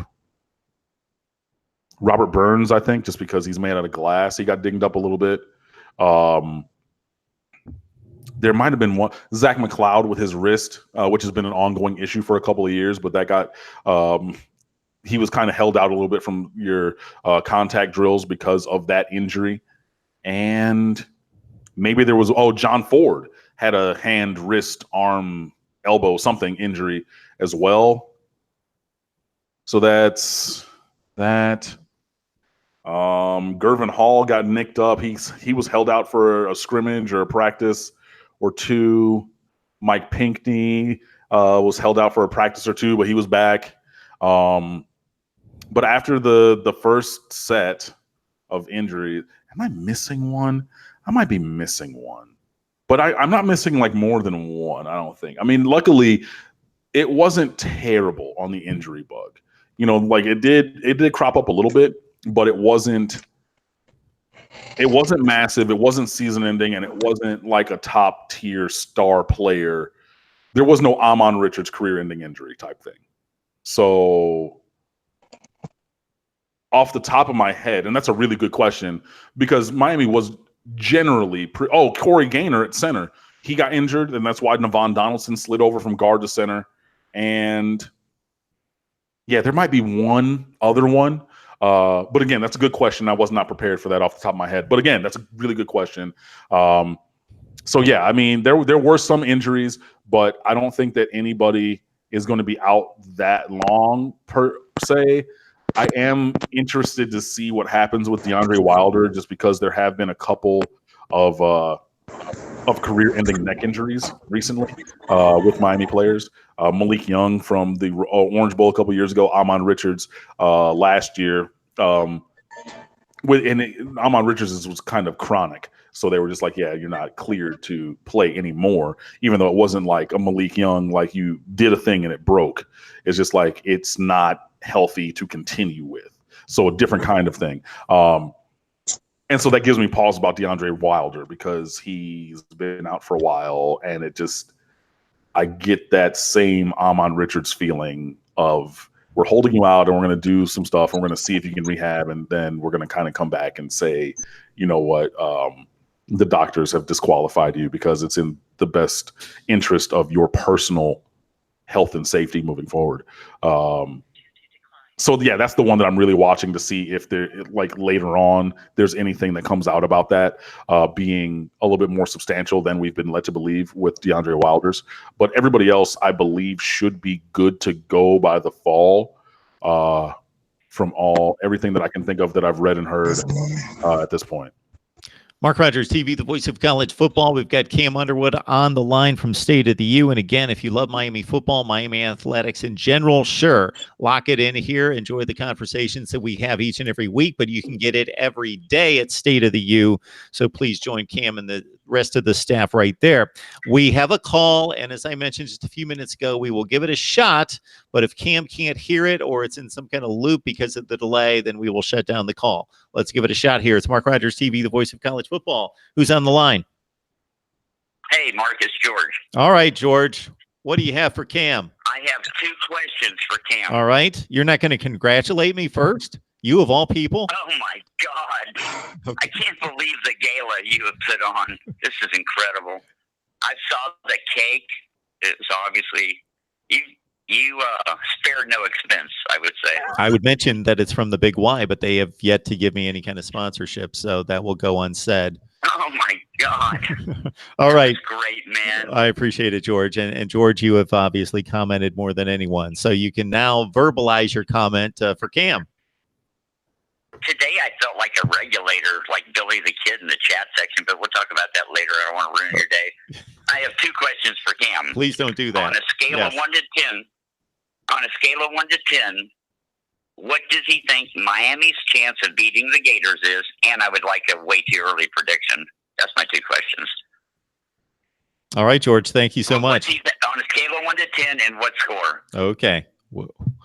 There could be a qualifier there, I'm guessing, just like there was when I've been asked to such questions. But we're 4 months away. I'm writing this down. We're 4 months away. All right, George. Thanks so much for the call. Thank you. All right. Well, I did hear that. That did work out. So on 1 to 10, I think that Miami's chance of beating Florida right now, I mean, I would say 50-50 at least. Florida's losing a lot of guys, especially on defense, and I'm not sold on Felipe Franks. And Miami has a very good defense. So that is what I feel about that. If I'm going to go a prediction on a score, I've already said that Miami's going to win by a touchdown. If you want me to put points on it, let's say 31-24. Fine. But like, it's the same thing that I said before. Like, I honestly, I think that Miami's going to be, the offense is going to be to the level that it needs to be. I think that Florida's defense is going to take a step back. I think that Miami has more players ready to play at the positions where they're replacing guys that are more of a certainty. The secondary is a thing, but then again, I don't think that Felipe Franks is that good. I think that he had some very good moments. I think that he played well at times, but I'm not scared of him or anything. So respect all opponents, but fear none. And if I have to say right now, Miami 31, Florida 24. Thanks. I was asked the same question by a number of people last week. I came up with a 45% Miami win probability and 24-17 Florida, which for selfish purposes, if this line holds above a touchdown, I'm going to say decidedly confident, not really needing to process much information to take Miami with that kind of point spread, just because of the defensive nature of the two teams, and especially on the Florida side and the lack of offense. So that would be my thought. We got Alonzo 1219 on the line jumping on here. So we've been talking Miami football for about an hour, and I understand from looking at my return that I don't have the best of transmission right now from what I see for some reason. So boys, I will let you guys take over and do what you'd like to do. I know Cam probably has limited time, but Zoe, you can take it away and you guys can talk some Miami football, whether that be for a minute or an hour. Go to it. What's going on, Mr. Rogers? Mr. Rogers, what's going on, Mr. Underwood? Yo. We're doing well. First off, I want to congratulate the Voice of College Football for that 10,000 sub. You worked hard at it, man. You work hard at it. You do 1 million videos a day. And I got into Ohio State fans in the chat. I was kind of kicking their butts because I said, you can fill the horseshoe up with over 100,000 people. So you should at least have 200,000 subscribers. So y'all Buckeye fans who claim to be Buckeye fans, support your number one Buckeye fan and Mark Rogers, man. And let's get them up there, man. You're gonna blow my cover. So if you talk up too much Ohio State fandom here, I don't care. They'll be okay. You show love to everybody. They'll live. I'm a neutral analyst here. Yeah, but I mean, still, you gotta support. I tell you what. If Cam Underwood was doing something other than Miami, and as much as he did for Miami, I support him. You support. You doing college football, but you're still an Ohio State fan. Ohio State has a home. You know what I mean? Exactly. I'm a Knicks fan, and Miami Hurricane fan hates that about me. So I'm a Knicks and Yankees fan from New York. I'm from Harlem. Yeah. I went to Lou Garrett 151 in the Bronx. So it's in you. So I mean, I'm a Cane till I die. But I said this before. If FSU offered me $200,000 a year to do FSU videos, and Miami offered me 50, I'm taking that 200. I'm taking that 200,000. It is what it is. Hey, Cam, I got a question for you. On the offensive tackle side, I mean, on the offensive guard side, like, do you think that position is solidified already, or are we still trying to work it out some? I think that they're working out all the positions up front. That means that none of them are settled. You know, like, is Donaldson going to be at center or guard? Is Scaife going to be at guard or tackle? You know, like, who's going to take those spots? You know, Zion Nelson is that, you know, 2-star recruit who was 240 pounds when we took his commitment up to 275, 280. Or we're going to ride with him as a true freshman left tackle. You know, so I think they're still trying to find the best 5 total. So I think they're looking for that. And once you find that, then you got to kind of, the thing with offensive line is it's the unit. It's not the individual per se. So I think that they're still trying to move everybody around to try to get that right unit together. So I don't see any spot as solidified. I do think that a couple of guys, Donaldson and Scaife, are going to start. I think both of those are pretty certain. It looks like Nelson might probably start. Gaynor, if he's healthy, will start. And then that's 4 out of 5. So you need to find the 5th guy. But a couple of those spots might change depending on, you know, if they like Zalante Hillary at guard or tackle, if they like whoever. So, no, I don't think that anything is settled up front. I got one more question for you before we get into the discussion. I did a 3-part video, and I think I upset a lot of Miami fans, which I typically do. But in my opinion, when we were talking about recruiting, I said the fan base can help and hurt recruiting. And I said going to games will help recruiting, when not going to games hurt recruiting. And I tell people all the time, I hear it all the time, there's a lot to do in Miami. No, there's not. I lived there for 5 years. Once you're there within your 6th month, it's the same repetitive thing over and over again, just like you are anywhere you live. You're not going to be on South Beach every Saturday at 3 o'clock or 4 o'clock every Saturday or this and that. So I tell them, you know, it's a beautiful stadium. Go out and support whether or not they play against Savannah State, not because kids see that nowadays. It's not the 80s, not the 70s. Social media is out there. They see, you know. So in my opinion, fans can help recruiting by going to games and hurt recruiting by not going, and also talking bad about players when they decommit and stuff like that. I'm not a fan of that. No, I mean, I'm not a fan of that either, but South Florida is diverse, man. I mean, it is a fun place, man. I mean, you can go to the Wharf one Saturday, then you can be to lunch on Las Olas the next one. Then you can go down to Key Biscayne and go to Crandon Park. Then you can be on Brickell. Then you can be on South Beach. I could easily, for the 3 months of football season, I could find myself somewhere in South Florida, new and different, every single Saturday, and it wouldn't even be hard. So yeah, there are things to do. There are places to go. But, you know, if you are a fan, if you are part of this and everything, then maybe you should take your happy behind the stadium and go see that. I will say that. But I'm not going to discount the fact that there are so many infinite things to do in South Florida. Like I'm going out more and doing more different things now than I've ever done in my almost 20 years living here now, because I'm discovering new different things. So like even all the things that I've thought were on the list, there's even more than that. Insofar as like talking about people when they decommit, yeah, no, that's just foul. You know, I don't get with that. I mean, I know people are going to be like, well, Cam, at one time you did. Yeah. Okay. Well, I grew. You were younger. All right, I did. Okay. I'm not going to say I did. Younger. I'm saying you're younger. I mean, you grow. Exactly. Like, yeah, what I did at one time. But I mean, people change. You know, at one time I said there was definitely must get recruits. I don't think that there's a must get recruit anymore. I wrote about that last year. I can link the stuff anyway. But my viewpoint on that changed. So I don't necessarily think about I don't like people talking about kids, because everybody makes the decision that's best for them, regardless of what we might like. And like I said to Mark earlier, I would love every top tier player to go to Miami because I want to see Miami be great. I want to see Miami win. I want to see Miami win, not 58 in a row at home, 58 in a row total. You know what I mean? I want to see all that. But if the kids are going to go somewhere else because they think that that's best for them, all right. Hey, sometimes people make great decisions for their life. Sometimes they make bad decisions, but it's up to them to make that decision. So even like with James Williams, yeah, I reposted because somebody added me with the tweet where he said he would never decommit. I didn't talk bad about him. I just said, yo, like he said this, that he would never decommit, and then he did. That's just a statement of fact. I didn't call him out his name. I didn't say, oh, well, you know, anything else. Like he had a hashtag at the bottom of his decommitment tweet because a family member of his mother had passed. I know some people talk bad about his mother being, you know what I mean?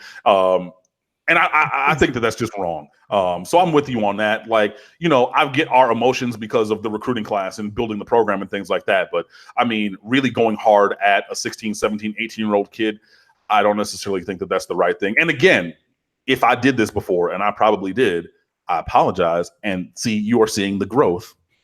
Okay, I know. Exactly. See what I look at, I'm from New York, and there's so many different things to do in New York. Like New York to me is more diverse than Miami.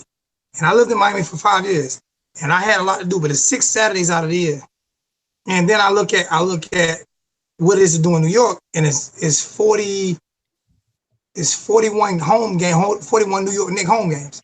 Mm-hmm. And it's so much to do in New York. Like you're talking about just in Manhattan alone, it's 1,000 different nightclubs. It's 1,000 different things you can do, but they still sell out that garden every night for 41 nights. And that's what I'm thinking. It's like it's six Saturdays a year, and it's 4 hours a Saturday. Yeah, I mean, and as cheap as the tickets are, and it's in the city. I mean, it's right in a lot of there. You know, it's right there where it's easy to get to. I just feel like we use too many excuses as Hurricane fans, but then we blame players for not wanting to come because of the empty state. But then we use excuses why we don't go to games, and it's like pick. If you're gonna blame players for not going to games, I mean, blame players for not coming to the school, then blame yourself for not going to games. Hold yourself accountable as well. Yeah, you know, that's no, you're right about that. It goes both ways. Yeah, you can't have it both ways. Like, yeah, if you're gonna do that, or then maybe you should step up as the fans to go to support that. That 100% makes sense. At least 6 games a year. The 6. I don't even know how many Saturdays in a year, but I mean, 6 Saturdays out of the year, a couple hours. I enjoy it, So we do have a call coming in with somebody with a Miami question. It's Mark Rogers TV, the voice of college football. Who's on the line?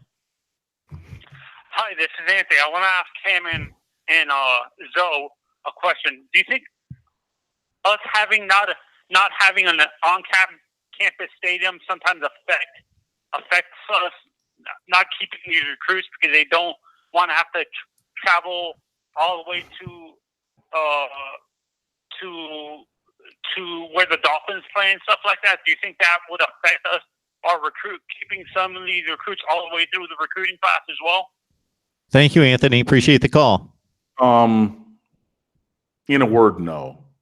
I mean, have you seen those buses they ride on? Oh, I mean, when I was a choir director, we used to charter them buses. Them buses nice. They got Wi-Fi. They got direct TV. They got plugs in every seat. Have you seen the locker rooms in the bus? Zero. Most of these players will not play in the NFL stadium. And Hard Rock has the canopy now with the 4 jumbotrons on the side, and the buses they ride in are limousines, and it doesn't hurt the students either because they get bussed over. This is why the student section is so packed. Those kids want to play in the NFL stadium. They want to do that. I will say it like this. It is a different sensation to have an on-campus stadium. You all know that I'm from Detroit. I went to University of Michigan games growing up forever. That stadium, the Big House, and Chrysler Arena, the basketball gym, are right next to each other. It's diagonal across from Ann Arbor Pioneer High School. There's a golf course across where they park cars and things. It's like in the middle of everything. It's a college town, and it has that as the center point and things like that. So it's different for everybody if there is an on-campus stadium. That is very true. But like Zoe said, you're playing in an NFL stadium, a top-tier stadium, a stadium that has and will again host Super Bowls.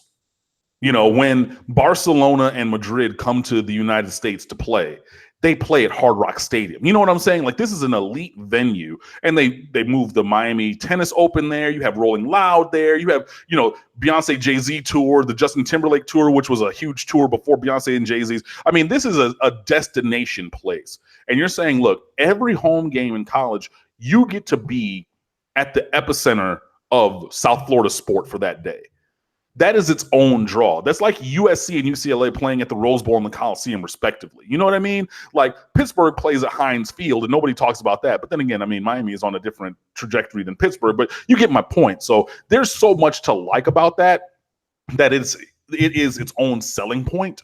But in general, it is different not having an on-campus stadium, but with the upgrades to the facilities and things, I think that helps. And another thing is, you look at, I'm older now. You know, I don't want to sit in bleachers no more. I enjoy the seats with the armrest. Don't have to bring a butt pad. I enjoy those, and they move them closer to the field. Like I said, the canopy, and it is so hard to get in and out of Coral Gables. It's hard. So even if you put one there, it would be a 12-hour commute trying to get in and out of Coral Gables because it's just so hard to get in and out of that place. And it's like, what would you do? And then the player, like I say, the players' buses, they are ridiculous. But the fans are actually closer to Hard Rock than they are to Coral Gables. Most people who live in Coral Gables aren't really Miami fans. Those are rich people that came from different areas. Most of the diehard Miami fans live in Miami Garden, live in that area. So it's got to be easier for the Miami fans to get there. It's a long travel for the players, but they're not paying. Man, they got their headphones on. They looking at move. Man, they are chilling. When the bus stops, they're mad. More than likely, they are enjoying that bus. It's a nice ride. No, it is. And I mean, look, like I said, when I was a choir director, I would charter those buses for events for my choir. And one, they're not cheap. And two, they are luxurious.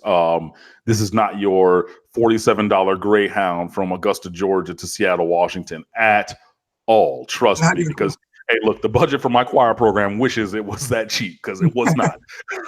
But no, I mean, yeah, it's its own thing, and you make it into an event, you know, and all the players have talked about it on the turnpike when they come over and they turn.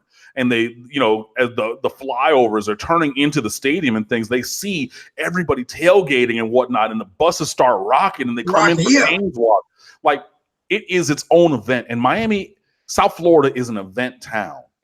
So it's more than, you know, Wisconsin, binge drinking capital of the world, the University of Wisconsin, because they would drink at their house, drink at their apartments, walk the block and a half to stadium. They go do that. They stay to the fourth quarter. They jump around. If it's a good game, they stay to the end. If not, they leave after jump around. Yeah, whatever. But for everybody, like, that's the only thing to do in Madison, Wisconsin. Now, if you talk about places where there's nothing to do, yeah, I mean, there's some things. Like, there's a nice downtown bar area and whatnot, but it's not like South Florida. But coming to a Miami game, especially when Miami's good, it is an event. Think about that Notre Dame game in 2017. Yo, that was ridiculous. The week before against Virginia Tech was ridiculous because it's an event. And it starts even, like, when they get on, you know, they're at the hotel the night before, so they're doing their professional thing like that. That's getting them ready for life on the road. Then they come with these buses. Yeah, it's not the same as in the NFL because usually, you know, you're going to be closer than that. But whatever, you have that chauffeured experience, and you come in, you see everybody who's already there. And you can see, look, if the opposing team is there, then you see their colors, but you see a sea of orange and green and white also. And everybody lining up, and the buses start when they turn in, they stop the traffic because they have an escort all the way up and everything. All the way up. Look, I got to ride an escort one time. I got to ride in it one time. It was amazing. Okay. But look, all the stuff that goes into a game day, there's so much positive that the fact that the stadium is not on campus, while it is a negative, because there's so many places that have one on campus, if you don't have one, you're different, and different usually is bad. You know what I mean? There's so much that's good about it. It does probably affect some recruits. I'm not going to say, because there's something for everybody. You know, like I said, recruiting's like dating. You know, like some people like slim girls, some people like bigger people, some people like tall, short, black, white, polka dot, whatever. But there's something for everybody. So there's something that's also not for everybody. So even if everybody likes it, somebody else doesn't. So there could be 99 players who love the off-campus, NFL facility, and then there's one player who's like, I won't consider Miami or any school that has an off-campus stadium. Isn't that what Miami's known for, though? Aren't that what we known for as being different? Yeah, exactly. So I mean, it's not going to get That's everybody. What we're known for as being different. It's not the deal breaker that I think that people think it is. I agree with you, man. And people don't realize this here too. You can't have an alcoholic beverage at college stadiums. The only stadium you can really have is pro stadiums. So I can actually have me a beer or a cup of vodka at Sun Life while I'm sitting under the canopy in the shade with those big fans blowing now, and I'm spoiled. There is no if Miami built the on-campus stadium and it did not have a canopy, I'm not going. Now I'm not going because it is hot. I don't know what at 3 o'clock in the afternoon is Miami, and even when the sun starts going down, it's like it gets worse. And that canopy saves a lot. To me, I love the stadium. I love what they did with Hard Rock. The one thing I would love to see them do, Cam, is put some, whether they're removable or not, however you do it, that idiot of a Dolphins owner needs to put some memorabilia, of Miami players during the Canes Walk, out there for the Canes Walk, Howard Snellenberger, some of the great players, Jerome Brown, Ray Lewis, some of the great players, they need to be, their statues or something, even if they're removable, they need to be there during Canes Walk for that memory, to pay homage to those players. I hear you on that, but they're not going to do that. I mean, it would be wonderful if they did have more of a tangible thing, but they wrapped the entire stadium in Miami branding that was in the rental agreement and everything. And as time has gone on and the view on marketing has changed, like the wrapping has changed. I mean, you see on the stairwells, there's that, kind of silk screen on all 4 stairwells, the big stairwells outside. You see on the interior of the stadium, they've covered up all the Dolphins stuff with all Canes like logo branding and like signage and things like that. So, I mean, it is everybody knows it's a pro stadium and we know that it's not on campus. But if you go in there and you actually look at what's been done, it's really good. And shout out to the Miami Hurricanes, University of Miami marketing department, athletic department, and, the Hard Rock Stadium staff, because it's really well done and it's always consistent, and they put it up for every game, they take it down and everything. So, I mean, if you're really looking around, like the Notre Dame game, that was Miami Hurricanes Stadium. Miami Hurricanes brought that a lot. 100%. It's like I said, it's a beautiful stadium. There's complaints about it, but I haven't heard one fan who's been inside that stadium complain. I haven't heard one fan that's been inside that stadium complain, and I've been there 20, 30 times, whatever, somewhere around there, and I love it since that canopy. Now, the first time I went when the canopy wasn't always built, all the way finished, and I was that first game, and the top of the canopy wasn't done, and it rained, and it flooded us. because it wasn't finished. I was like, serious? How we spent all this money? But it's a beautiful stadium, and I don't think it hurts recruiting per se. I'm like you. It's a player is gonna come whether or not they're a Cane or not. But I do believe that, like you said, Notre Dame game. If players were to, I'm not saying you're gonna show like that for every game, but if we can get the type of atmosphere for Virginia Tech for almost every game, you will see players commit to Miami, because players are gladiators. They want to be seen. They don't want to play in an empty stadium. They want to be seen. Everybody wants to be seen. So it'll be like us on YouTube, just talking to each other, nobody watching. We have a conversation, but it makes it better when you have an audience. Yeah, and I will say this, people always give South Florida a bad rap for the sports fans down here. Look at any Miami Heat game.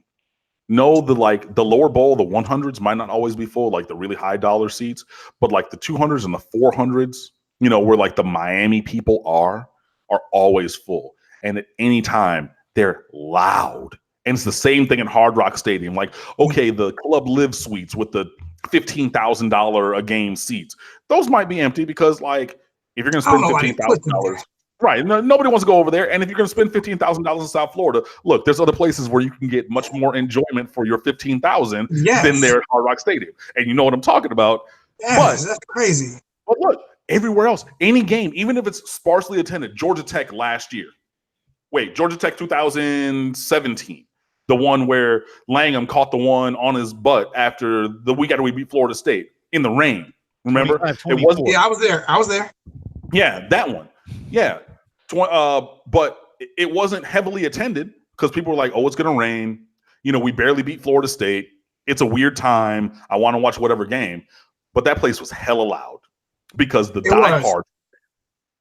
You know what I mean? So, you know, people give Miami fans and like South Florida in general, sports fans, a bad rap.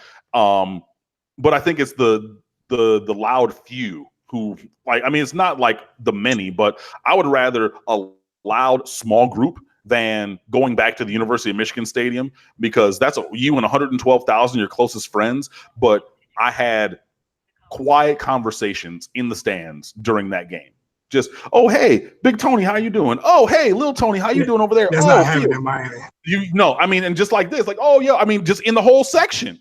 You know what I mean? I could talk to somebody 5 rows in front of me. Nah. That's not going to happen in Miami in a game where it's getting turned up. What do you think? Nah. So I definitely would rather our brand of fandom. And look, everybody's not there all the time, but that's okay because greatness isn't for everybody. So those of us who are going to be there are going to be there. And then when it starts to turn up again and everybody else wants to come back and be part of the show, just like the Miami Heat from 2010 to 14 when LeBron was here. Everybody who's there now and everybody was not always there. Everybody who was there at that time was not there from before. But those people who were there stayed there, and then the others will join in. It's going to be the same thing with Miami. All right. I'm going to cut in real quick just because we've got a call from someone who obviously wants to ask a Miami question of both of you. And while I'm listening, like we just cut you guys loose on stadiums, and you guys were talking for like 40 minutes about it. It's incredible. But I want to point out, and I'll put the phone down here briefly, that so here's the last look at the cake before I cut into the cake. Are you sending me a slice? With 10,000 subscribers right there. Are you sending us a slice? I would love to be able to do that. If I had that superpower where I could just kind of hand it through the screen, absolutely. I would give my pizza. Oh, I'm trying to lose this weight, man. I got some more to come down to. I'm at 218. I'm trying to get down to about 200. Right, I'm at about 184. Well, I'm trying to get down to where y'all. All right, Mark. Thank you. Thank you, Mark. Well, I was trying on some pants the other day, and I had to inch up to about 33 inches, and I don't like that. So we're 33 around the waist. So we're going to cut back down. Haven't seen that since high school. Exactly. Okay. Anyway, what's the question? Let's go. Who do we have on the line? It's DeAndre. Mark, how you doing? Oh, DeAndre. Thanks so much. Hey, you're probably responsible for Miami 2 out of the 10,000, I think. So thank you. Yes, thank you so much, Mark. We enjoy your show. I enjoy the Zoe show and following his show too. And Cam also, I follow his show a little bit too. You're not allowed to mention any other shows on here. I'm just joking with you, DeAndre. Of course. Oh, okay. But I enjoy all y'all shows. Y'all do a great job. Question. Okay. If Clemson and Miami plays in the ACC championship game this year, Miami score over 3 points versus Clemson. That's all. Yes, we don't have the Mark Rogers. We don't have Mark Rick there no more. We score over 3 points, but my personal opinion, we don't win that game. I agree with But we Zoe. do score over 3 points. Yeah, I think that we score more than 3 points. So, positive progression. But, I think that even in 2018, when we got to the 2017 ACC championship game, Jeff Thomas was butt naked wide open and Malik Rozier missed him. And that was an early touchdown that would have made it 14-7. You know what I mean? So it's not like, and after that, we, turtle went in our shell and just got, shell shocked and blown out. I thought it would have made it 7-0. I thought if I could cut in briefly, I explain this to people all the time. Okay, the two teams pick the teams, the setting, whatever. It's football. They only play once. So we only get the one result. So that's the only thing that we know happened one time. But we can reasonably come to a conclusion that based on Miami winning 10 games and Clemson being decidedly better, but Miami being the second or third best team in the conference, obviously winning the division, getting to the championship game, and Clemson on a regular basis beating other teams not nearly as good as Miami by not as many as that margin of points, is that if they played 10 times, Clemson's not winning those games 35-3. They're winning 28-17. They're winning 21-10. They're winning 24-21. They're winning 35-3. They're winning 42-17. And maybe they lose a game out of those. Oh, they'll eventually lose. Or whatever. They're not gonna. But we can reasonably come to the conclusion that the separation between those two teams, based on the other results that season. Now, sure, to Clemson's credit, they played 60 minutes and they beat them 35-3, but there wasn't that much difference between those two teams. I have more respect for the loss by Al Golden than I did for the loss by Mark Richt. And the reason why I have more respect, I'm just being honest with you. I'm going to tell you why. When you have an opportunity to score a touchdown and you're on the goal line and the game is over with already, and you decide to kick a field goal just so you don't get shut out, to me, I can't say the word. That was a punk move. Punk move. That was a punk move. Keep me on the air, though. Go for the touchdown. If you line the ball up, you say we're going to get a touchdown or we're not going to score. But I'm not kicking 3. Because it made 0 sense at all. You're not getting the ball back. All you're doing is ending a shutout. And I walked out when I seen. I walked out. I walked out the bar. I walked out because I was just that disappointed. Because I would rather have fallen on a sword with no points than kick that field goal. Man up. Score the touchdown. Come on. I'm trying to look at the box score here. Nope. Well, that was the only points of the game that was scored in the fourth quarter, so that was definitely last. And I don't see exactly when we scored that field goal. I think it was late. 30 seconds, 20 seconds left on the clock. Right. It was like 20. I sometimes ask Cam this question in different settings, especially considering the quarterback play that you had over the last 2 seasons. Oh, I'm sorry, Mark. Go ahead. I found it real quick. It's 3:29 left in the fourth quarter, but it was 4th and goal. Yeah. Go for the points. Yeah. We're not getting the ball back. We're not scoring. Right. So Brad Kyle's last season was 2015, correct? 2016. Oh, he played 2016. So Rozier was only 2017 start to finish, and then 2018 we got what we got with a little bit of Perry, but mostly Rozier. Okay. Right. We're not giving you Trevor Lawrence. We're not giving you Dwayne Haskins. Let's give you a capable quarterback. Somebody in the, I don't even know, Jake Fromm. He's going to go top 10 in the NFL draft. So he's better than people think. People consider him a game manager. The guy's going to make $50 million in the NFL. Not that good. You know, the LSU, the last couple LSU quarterbacks, Joe Burrow, Danny Etling. Danny Etling was drafted. Joe Burrow is going to make money in the NFL. They're good. They have solid arms. They make the right decisions. They're mobile. They're good. You know, they played at LSU. They're good quarterbacks. You know, like a Jake Bentley. Yeah, there you go. Jake Bentley, Joe Burrow, somebody of that ilk. You know, some recent Michigan State quarterbacks. We could go on and on. If you have somebody of that caliber, you know, how much better were you in 2017? I don't think we were no better. 2018 as well. I don't think we were no better because Mark Richt was calling plays. I think that 2017, I think the result would have been the same. It would have looked different in a better way. You know, it wouldn't have been as tenuous. You know, like those games where we barely skirted by that we should have blown teams out. I think that we win some of those games. You know, that Georgia Tech game, that was a 1-point game, that North Carolina game when we're down at the half, the Pittsburgh game that we shouldn't have lost. You know, those things, I think that those change. But I mean, I think that still the team might have been about the same, maybe 1 win better. If we had, Wisconsin in the orange. Yeah, I mean, we should be Wisconsin anyway because they couldn't run with us, and we decided to, you know, Malik Rozier threw the worst interception I've ever seen, and then, you know, he completely, you know, curtailed that. But even if you take a guy who's average, like a Charlie Brewer from Baylor, completed 61% of his passes for 3,000 yards, 19 touchdowns to 9 interceptions. If we had him last year instead of the quarterback play that we got, that's a 10-win team. You know, if you had Clayton Thorson, if you have Ryan Willis from Virginia Tech, even, I mean, who wasn't necessarily great, but I'm looking at this list and I'm into the 50s and 60s of quarterback rankings. I'm on CFBstats.com, by the way. So I'm looking at all these dudes like Jake Bentley threw for 3,100 yards, 27 and 14, touchdown to interception. Look, that's a 9-10 win team. There's no reason this team should have been 500-ish. Like, see, what I look at though is, did they have a playbook? Cake, by the way.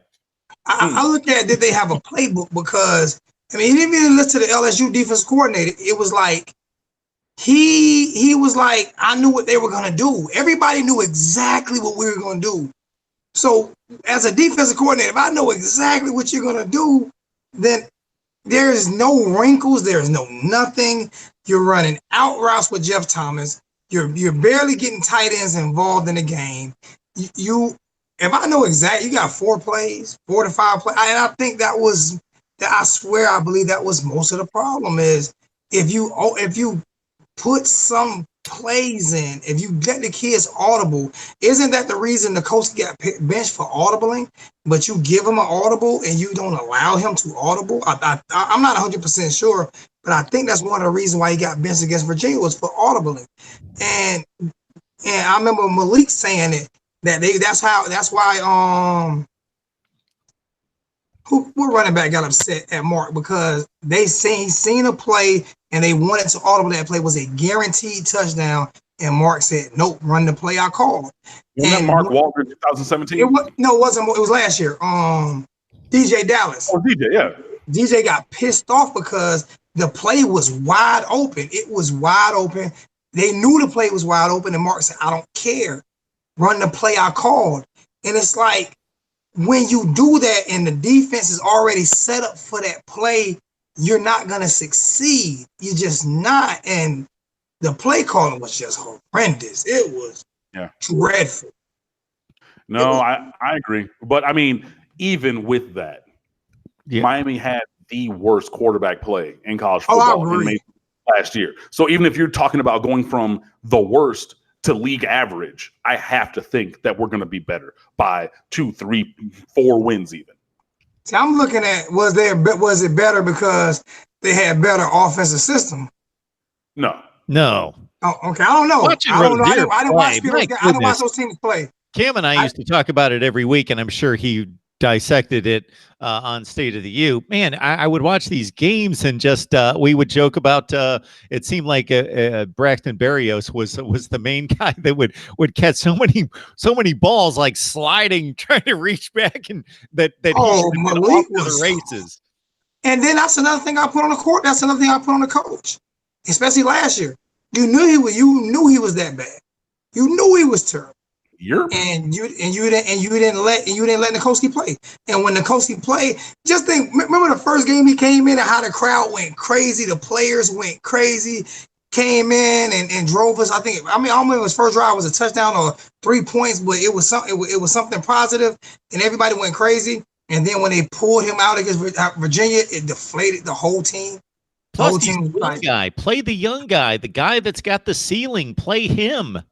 Yeah, so that's more with coaching.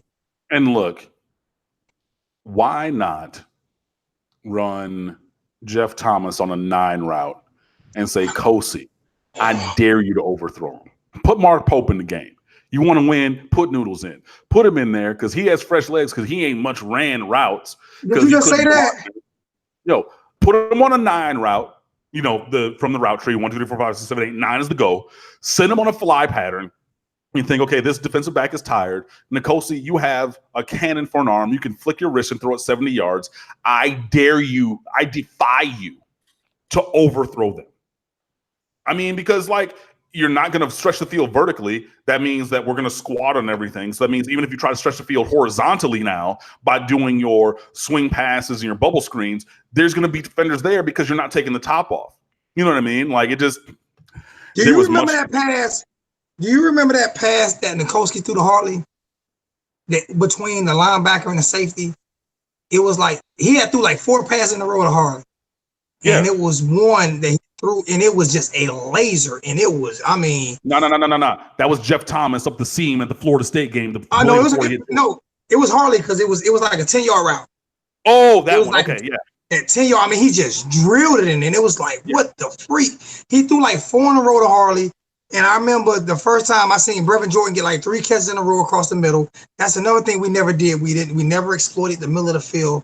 It was either a quick out route or a read option, you know, and it was just to me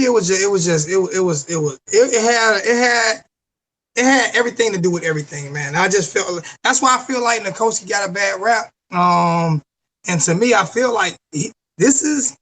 If he don't win as starting quarterback, which I'm almost 100% confident he will, I truly believe that people are going to know his name this year if he wins as starting quarterback. They're going to know who he is this year because he has an edge on him, and I like the edge that he has. I do too, and like I said on here many a time, I am an Nkosi Perry fan. I've been a fan of his since he was in high school. I would love to see him win the quarterback job.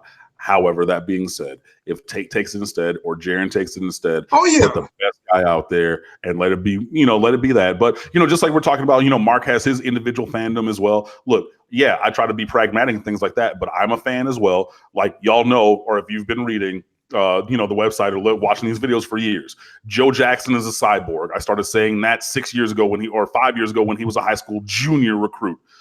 Zach McCloud is a prototype. He's going to be a first-round draft pick. I've been saying that for years. Yeah, that second one didn't really come through, but I'm a fan of Zach McCloud. Same thing with Nkosi Perry. I'm a fan. But my thing is it's not like he's proven it during the offseason. He got most improved player and best player during the offseason. He's not putting up anything on Twitter. He's not.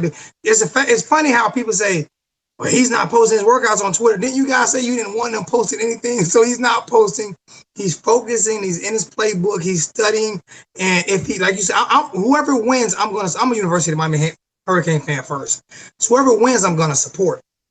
But I just look at his size and his arm strength, and he's actually mobile. Even when people don't believe he's mobile, he's actually a very mobile quarterback. And I just think that, I mean, if you would just take his measurables, Jaron would be very close if you went with measurables. Only thing Jaron is a little sluggish in the pocket, but right. I'm not against Tate. It just scares me with Tate is that everything has to be rolled out. Yep. And that's the one thing with Tate that scares me is that if we start him, we're gonna have to run some type of offense that they ran at Texas A&M. Run it. Then run it. You know what I'm saying? Like if Dan Enos is able to differentiate the offense, then run the offense that fits. And I will be here for it. Yo, you want to run zone read, you want to run speed option, you want to run triple option with a bubble screen built in or a slant on the backside or whatever. Yo, do that. Go at tempo, go no huddle. If that's what works for him, and you talk about having a differentiated, variegated offensive plan, then run that. And if you want to, mix in some some slower tempo, I formation, 2 tight end play action, hard play action where you're turning the back to the defense, then do that. But yeah, Enos has already said that there's 3 different offenses for 3 different quarterbacks, or like what the foundation is going to. Well, the foundation is going to be the same. Your bread and butter play is going to be your bread and butter plays. Your stretch play, your zone read, your inside dive, all those things. But like the rest of the offense is going to be built out based on the quarterback. Yo, I'm here for it. Like, be different. Like, do not fit the player to the plays. Fit the plays to the players. And you know who's the greatest coach at ever doing that? Bill Belichick. The greatest coach in the history of all sports. He doesn't do it from season to season. He does it from game to game.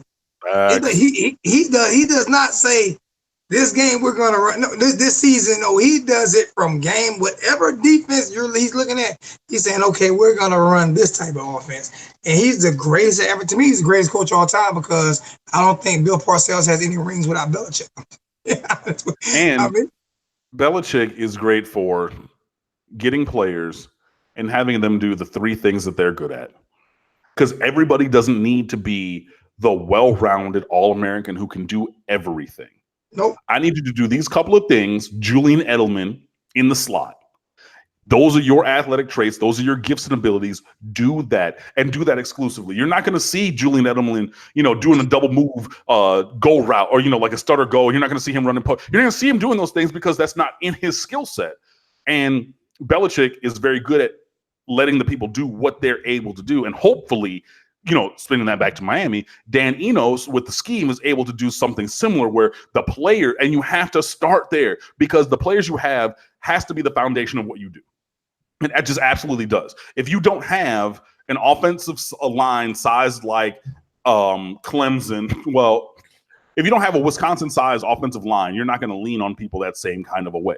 You're going to do things differently. So, yeah, you have to scheme starting with the players first so you know what they're able to do and then moving forward. That's what you have to do. And I hope that Dan Enos is able – well, I think he's able to do that, but I want to see him do that. And whether that's with Tate or Jaron or Nkosi and any permutation of the skill players and offensive line that are around him, awesome. But, yeah, run the plays that the players can run. Don't make the players run plays that they're not able to run. I'm not a guy that likes to look in the future, but I do got a question for you because it was asked on my show a few times. And me and 786 which is another big. I'm gonna have to introduce you to him. And I do have a few things for you and Mark. When I see y'all in Orlando, I got some T-shirts made for State of the U and for Mark Rogers. A friend of mine is making T-shirts, so I have a few T-shirts made for you guys.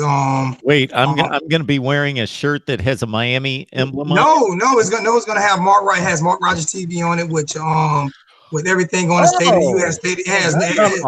U. These shirts are specifically for your guys' brand. Period. For your brand. Let Mark stay over there. I know he's over there tweeting or texting whoever on the phone while we're talking. Like, no. Just stay out of this. Zoe got a gift for you, whether it's Miami branded or not. Enjoy that. Zoe, go ahead. Yeah, I'll make sure I got y'all guys shirts.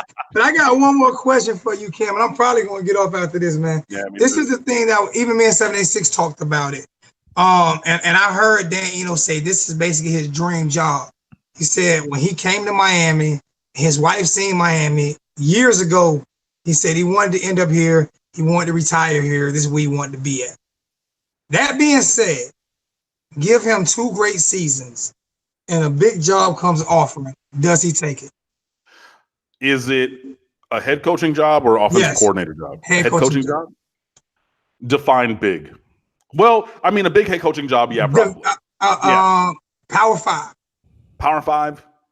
I would say even, I think he would take it. Just because you're not going to get many of those opportunities, and he's in his 40s already, so he's going to be, pushing 50 around then anyway. I think that, if you have 2 really strong seasons, then you're going to parlay that success and spin it forward. Now, is that a thing he's looking to do right now? Probably not, because he knows that, investing here can be, a dream scenario just because of the talent that's around. And obviously the backing of Manny Diaz to, be empowered and do things. And I mean, he was at Alabama, so he sees how that's run. Obviously if Manny's not calling plays on defense, he's not in the trenches, obviously that's kind of the way that, Urban Meyer and, Steve Spurrier called plays. I'm sorry. Dabo Swinney, it's that kind of same thing where you're empowering your lead assistants to do their thing. So yeah, he will have, the ability to really create his own success. But yeah, I mean, if you're talking, and it comes down to what Power 5 job. Is he going to leave the offensive coordinator job at Miami for Vanderbilt? Probably not. Is he going to leave for Oregon State? Probably not. But somewhere with potential that he has a connection to. I mean, he's a native Michigander like myself. He's from Dearborn. If you get Indiana, probably not, but maybe that's a conversation. If you get, like a bigger state school, like a, PJ Fleck moves on from Minnesota. Minnesota's now a perennial 8-9 win program, with potential in the Big Ten West, because you really only got to get through who? Purdue, who's going to be decent, and Wisconsin. Like maybe, but like I don't think that. Well, I mean, Nebraska still has a couple years to go, but yeah, I mean, they're in the conversation as well. But I mean, if it's a decent job with potential, I would see him leaving, just because I don't think that coaches are going to stick around like that. And I don't think that Manny Diaz is as invested in Dan Enos as like Al Golden was with Mark D'Onofrio. So like, I think that would let Dan Enos be empowered to leave because he knows that he wouldn't just have carte blanche to stay. You know what I'm saying? So like in that he doesn't have a lifetime job as an assistant here like Mark D'Onofrio did under Al Golden. I think that if he had that kind of scenario that he's really looking for to get back into head coaching, because again, Dan Enos has been a head coach at Central Michigan before. If he wants to get back into that and gets that kind of opportunity, I think he would take it. What scares me about that is we have nobody up under him. Well, then you got to go outside and get somebody else. See, that's why I wish they would they hired something like an assistant or something. You know, I just wish it would have been somebody hired up under him to where, you know, the whole system doesn't have to change. What Manny did was Manny brought in guys on the defense that coached with him with the same system, and it doesn't change. So you're not moving too many parts. And Enos didn't bring anybody with him that really knows his system, unless one of the guys there, wide receiver coach or something like that, learns exactly what he's doing to where you might can hire from within and keep the. I'm shaking my head because I don't see it. I mean, I think if those guys were on that trajectory, we would know it. You know what I mean? Like Taylor Stubblefield, you know, record-setting career when he played at Purdue, but nobody's talked about him as like that kind of offensive coach. You know, he's been a great, you know, wide receiver coach, but he's bounced around to a lot of different schools. He's like 8 schools in 9 years or something. You know what I mean? So like, there's a reason for that. Right. There's a reason for that. And it's been lateral moves every single time with no upper mobility. He has not even been the named passing game coordinator a la Ron Dugans was. Eric Hickson, you know, Toledo, K-State, cool, great, you know, good recruiter, decent developer and everything like that. But he hasn't been running game coordinator. He's not been recruiting coordinator. He's not been, you know, all these ancillary things where you would kind of get that start of the step up. He hasn't gotten those things. So yeah, I think that it would just be, you know, you go out and you hire somebody else. You know, like we wrote profiles of all these different kind of coaches. You know, Sean Gleason, who was at Princeton, is their offensive coordinator who runs a really innovative kind of scheme. He got hired at Oklahoma State, by the way. And I linked that piece when they hired him because Miami fans were upset that our guy, Justin DeTavio, profiled Gleason for the Miami job and said, why would you, you know, but then he gets hired at OK State, who runs offense and like has, you know, triplets of 1,000-yard receiver, 1,000-yard rusher, and 3,000-yard quarterback pretty much every year. So you can maybe even reach down and get somebody like that from a lower level who's innovative and whatnot. But I mean, yeah, you're not necessarily going to give a coach their first, you know, bite of the apple, as it were, as offensive coordinator here. But yeah, if Danny knows where to leave in 2 or 3 years, look, then hopefully Miami's in a much better position. So then you go get somebody from another job and elevate them, or you just go poach somebody else's OC and say, hey, do what you do better with better athletes here in Paradise. Let's go. I had a guy tell me, y'all are too big on these tight ends and this and that. This is why I'm gonna end of that because I got to get off. I had a guy tell me, y'all are too big on these tight ends, this and that. I don't understand how you're gonna use 2 tight ends like you're gonna. I said, look at Stanford. See, look at Stanford. Look at Stanford. Stanford just. Yeah, if you can't use, you can use 2 tight ends in football today. Look, the thing about that is, with Miami's tight ends, basically all we're going to do and all we need to do is bring back what we did with David Njoku and Chris Herndon, because they are both able to be multiple. They can be H-back, they can be fullback, they can be inline tight ends, they can be split into the slot, they can even be outside. And again, it's like one of my favorite plays from the Al Golden tenure. And yes, there were some.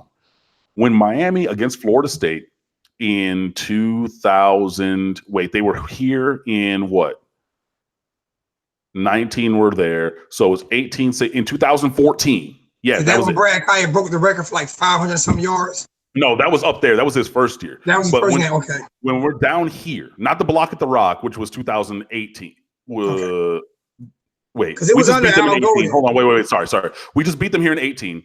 16 was the block at the Rock. 14 was Al Golden. It was a night game. They came out in a heavy set to the huddle. So you had Clive Walford, you had Walter Tucker at fullback, you had Duke Johnson at running back. So you had, and then like 2 receivers. So like 2 backs, 1 tight, 2 wide receivers. So you figure they're going to come out in I formation. So Florida State subbed from that. Then you break the huddle, and with that heavy personnel went 5 wide. And that's when Clive Warford had that touchdown up the seam because they were mismatched, and that was a touchdown by alignment. You can do things like that with 2 tight ends, because then if you have 1 running back and you're going ace formation, 2 in line, like tight ends next to the tackles, and then 1 running back, but then the next play you come out 5 wide, and the next play you come out. There's so much multiplicity that can happen where you're not tipping your hand based on the personnel on the field and who's in the huddle. And I would love to see that kind of a thing again, because again, we saw that recently, even with a not very innovative offense, but you got those elements of it even when Mark Richt was here. There's no reason you shouldn't be able to do that again with Brevin Jordan and Will Mallory, and even Michael Irvin, who's going to be a serviceable tight end here, which is amazing. And yeoman's work by Steve Field. Yeah, he bugged me. I was like, serious, Mike. I appreciate what you did, because I called him the Donut King for a while, you know. So I'm glad he got in shape, and I'm glad he got in shape, because I thought Michael was gonna beat me up. He probably was. I had saw him. He was like, "Stay off my son." He was laughing at me, but I was just like, "Man, I'm so proud of that kid," because I had so much hype coming from St. Thomas Aquinas. I'm about to get off, man, because I got to get ready for bed. I got to be to work at 3 a.m. Oh, Mark, 3 a.m. I thought I was going to complain about my situation. I've got a flight. I'm going to have to leave here about 4:30, but you got me beat, Zoe. Mark, thank you for 10,000.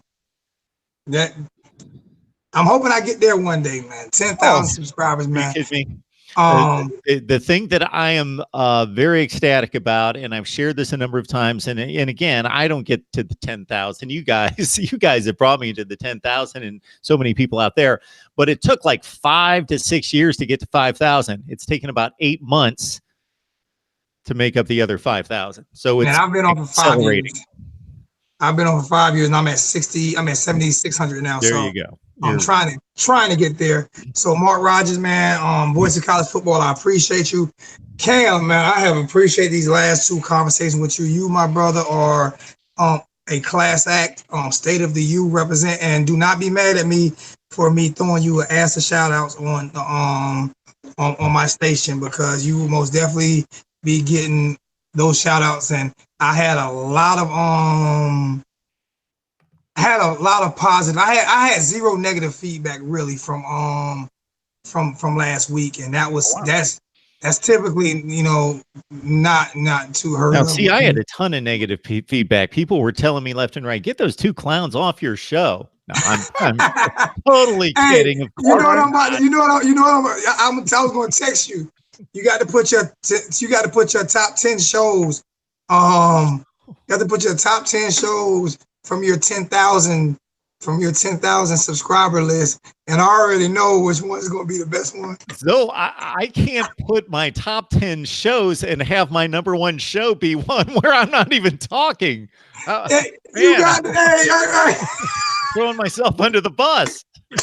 Yeah, subscribe to my channel and watch everybody else talk. My best videos are when I don't even talk. You like Ernie from Inside the NBA.